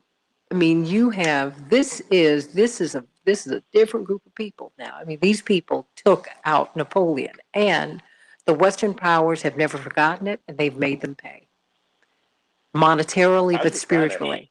It's terrible. They threw out the Spanish too. Oh yeah.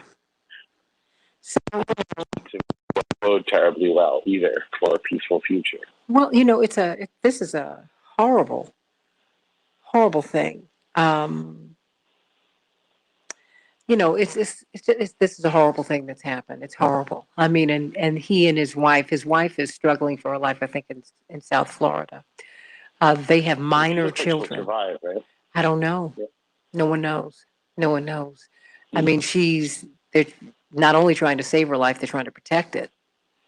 So, you know, because different reports came out that she survived, and they said that she died, and she actually did survive, but they needed to get her out of the country, get her here. And so, you know, there's just a lot. It's not that clear what happened, right? Exactly how he was. The people who disguised themselves as DEA agents and said that they were coming in to kill him, and they shot them up. I mean, multiple times. It's a horrible thing that happened. Horrible. This is a dangerous place to be president.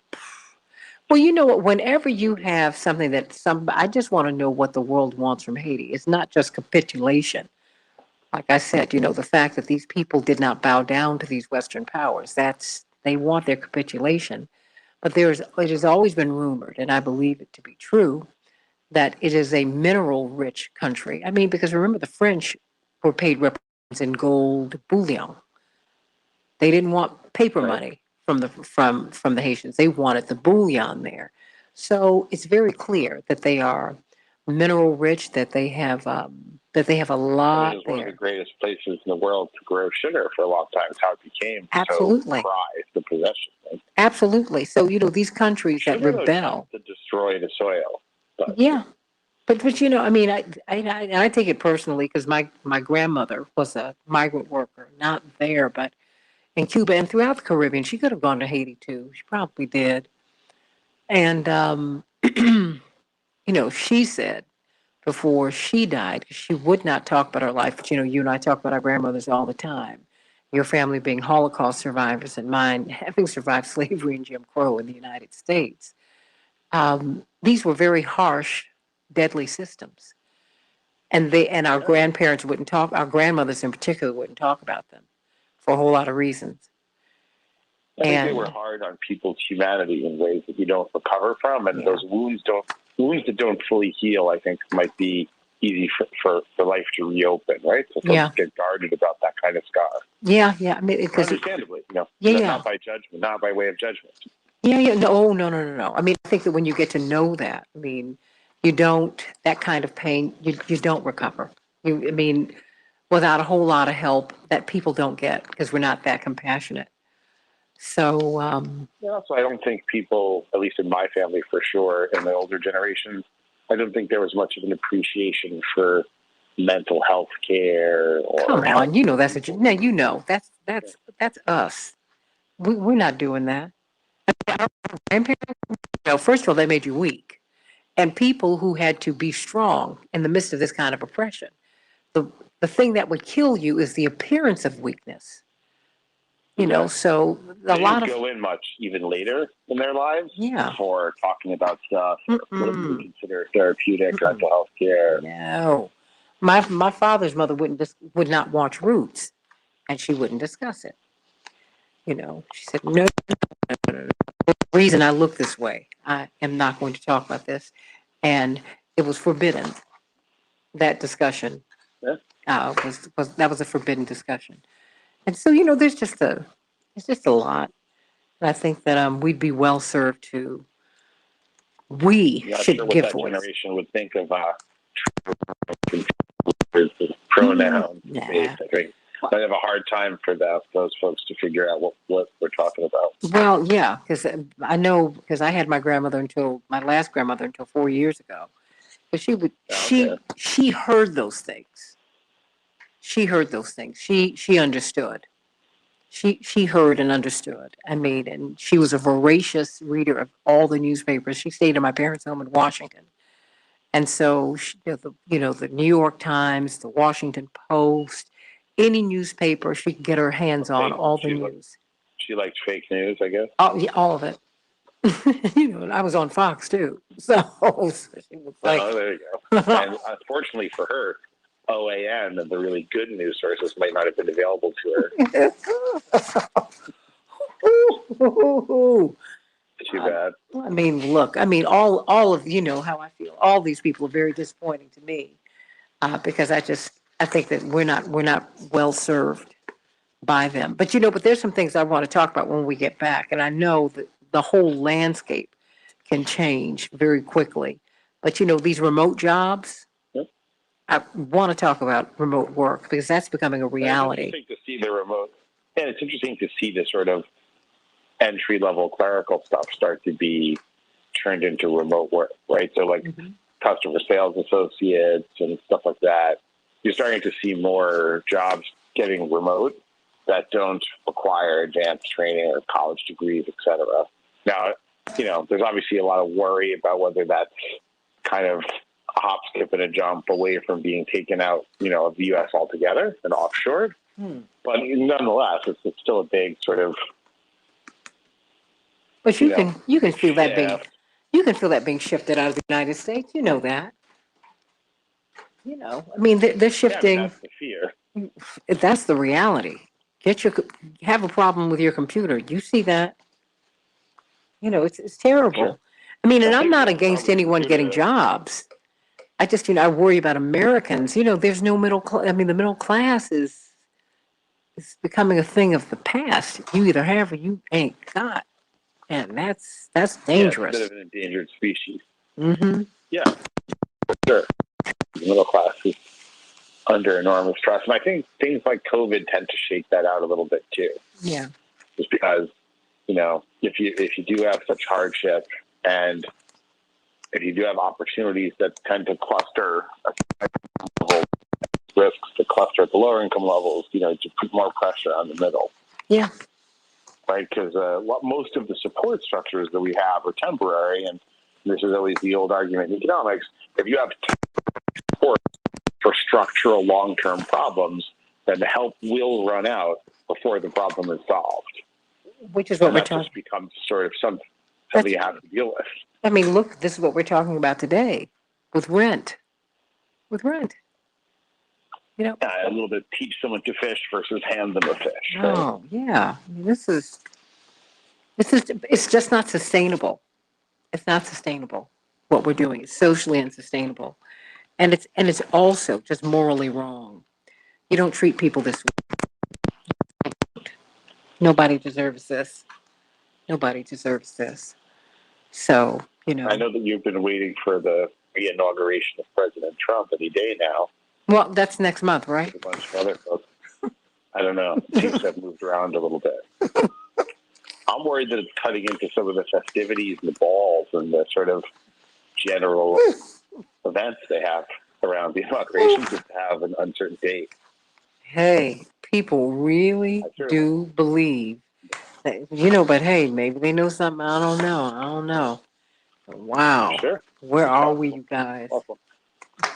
Did see a young woman or a woman who was excited about the Trump-Kennedy 2024 ticket. And I also learned in that news coverage that Junior reached his own demise in order to come back, assume the presidency with the Donald. I believe he's the VP and Donald's the president, but it was not 100% clear. So there's apparently a lot of big things in the pipe. You guys, these are the kind of conversations I have with this guy throughout the day. That's why I have to keep him around because he makes me holler. You know what? Even though we're on Facebook, I can tell you this. I do need you to send me your address because I wanted to send something to Thea. Even though I won't be here. You should send us your address too. She can make you a nice, some nice artwork. Anything her artwork. Give me her artwork. Human being. I usually sell it, but because you're her auntie, I will make an exception. Thank you. She doesn't know I'm selling it. I just told her that it got lost. It's not giving her any of the money. I don't want to spoil her. Showbiz parent. That's what you are. No. To me, she's a lot like an essential worker. I would like to give her respect when she's not around from afar, but no money. You know what, you guys? I call that the essential worker special. No, he's a wonderful father. Don't pay any attention to him. He's a wonderful. I'm not helping you with that. I'm not helping you with that argument. People think that they're like, oh, what's going on with Dr. Wolf? Wow. But is there anything you want to say? Because I'll call you offline before our conversation. I will say parents have no sense of humor. I've tried to make these little jokes, which I think are funny, but some other parents here in New York City, it does not go well. Like, I told one guy that I had to get her off to work because she's got an internship making sneakers. She's... Everyone grabs their kids and stuff to like, hey, if I was actually doing that, yes, I would be evil, but I also probably wouldn't tell you. Come on, yes, but I do not have a sense of humor about her welfare, but I have a sense of humor about talking about her welfare because I have very few coping mechanisms and extremely limited intellectual capacity, and this amuses me. Oh my gosh. I appreciate your patronage and friendship, and certainly kudos to your father for a well-deserved honor. That's exciting stuff, right? Oh. That's the nation of France can bestow upon an individual. Yes, I'm a civilian, so we're very excited for him. Kind of top honor. Yeah, very excited for him. Glad that he's lived long enough to get it, but he's receiving it on behalf of so many people who he worked with, obviously Reverend Dr. Martin Luther King, but Reverend Wyatt Walker, Reverend James Bevel, who brought him to Dr. King's attention as a worker, as a staff member, and Reverend Abernathy and Sir Nona Clayton, who's still with us. She's one of the few people left. You've got Dorothy Cotton. There's so many people whose work he has sought to carry on. John Lewis, obviously, but Marion Barry was with SNCC. He and my father got to know each other when they were all in college. And so... the Nonviolent Coordinating Committee. Many... anyone who achieves anything great stands on Paul's shoulder. And that doesn't diminish their achievement. Just connects us as people, right? Yeah. That's it. That's right. And, and I just have to continue to call their names because I think about them all the time. These are people I grew up with. I've had the blessing of knowing them. And it's just so important to continue to breathe life into their names. To Diane Nash Bevel, who's still with us. So many people. And I can't wait to wear your dad's medal and pretend it's mine in public settings and take credit for winning it. Because I think that's what real heroes do. I want to make my own contribution. Oh my God! Seems like the most honorable thing I could think of, so I thought I would share that. Oh, my mother would say, "What is Max doing now? What is he doing?" She's a good soul and concerned. What is he doing? Rightly so. She's a very kind woman, actually. I've always been impressed by that. Oh, well, you know, she just adores you. She just thinks you're the loveliest. You're the loveliest young man. He's such a lovely young man. Other than that, she has good judgment, I think. She seems like a sharp lady. She doesn't seem to miss much. I first met her when she was holding court in the hotel there. In the lobby. She had sort of a large entourage around her waiting to see what she would do next. And she was pretty funny because she doesn't seem to have a lot of tolerance for things she doesn't like, which is quite amusing. And I'm not sure that she is someone to hold back her opinion in all circumstances. You know, she didn't hold back her opinion in the lobby. You know that, Max. No, but that's her decision. How much of her? I mean, she's part of a very public marriage, right? So people who are as public and publicly scrutinized and watched as your family have the right to decide what about themselves they want to tell people. And if you're lucky enough to be friends with such people and you forget the confidence that implies, then you've been a bad friend, I think. I don't like to. No, you're very, very sweet.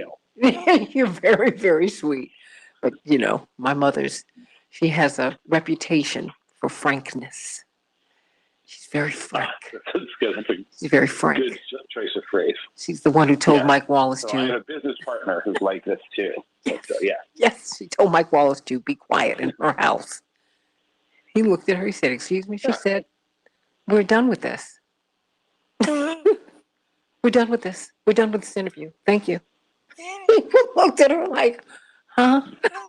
You're all about to run for president. 58 minutes that night. 60 minutes. She was like, no. 58 minutes. She said, wonderful.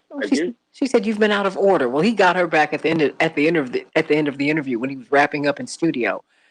He made some little sly remark about her, and she was like, "And I don't care. I wanted him out of my house, and he was done. That was it." Is he still with us?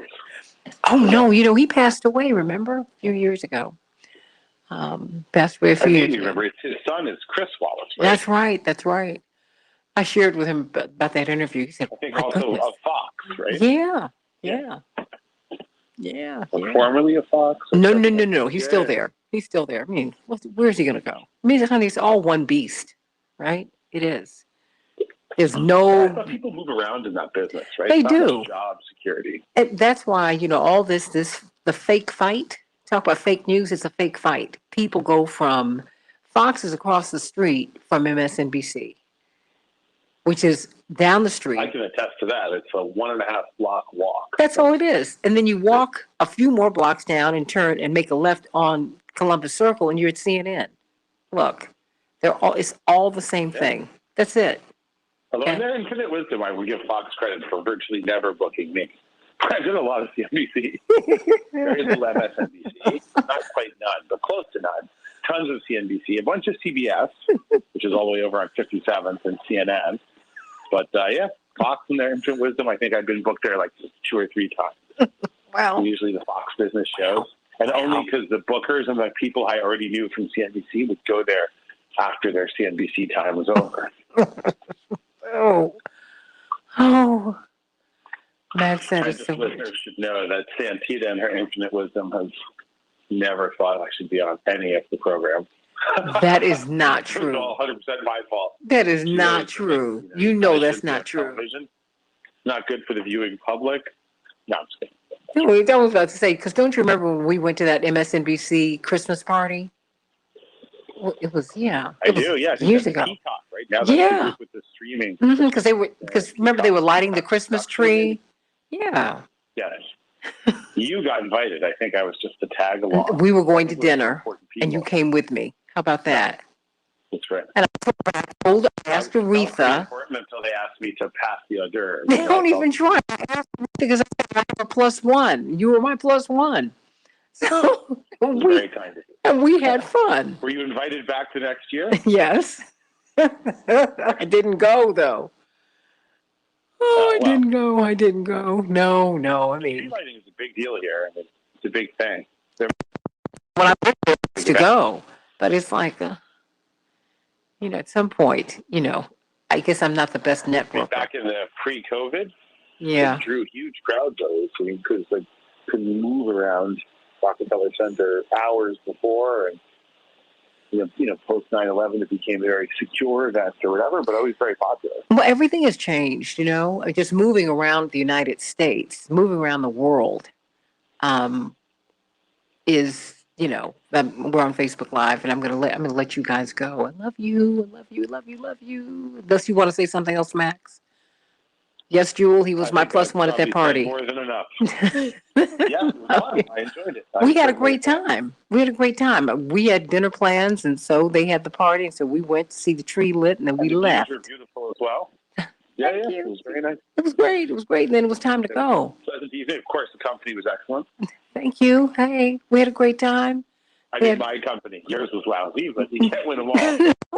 Okay, they had food, they had drinks, then we went to dinner. Boom. Because who goes to those parties to eat anyway? But it was fabulous, But it was just one of those things. One of those, look, you know what, everybody, believe it or not, I am a homebody, okay? I like to be at home with a good book, okay?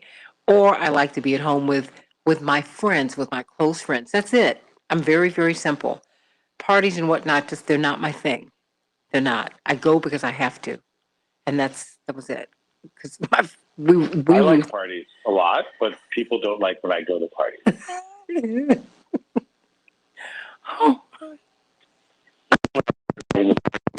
I'll be happy to go and stay the latest of all the guests. Probably get there an hour or two before it starts.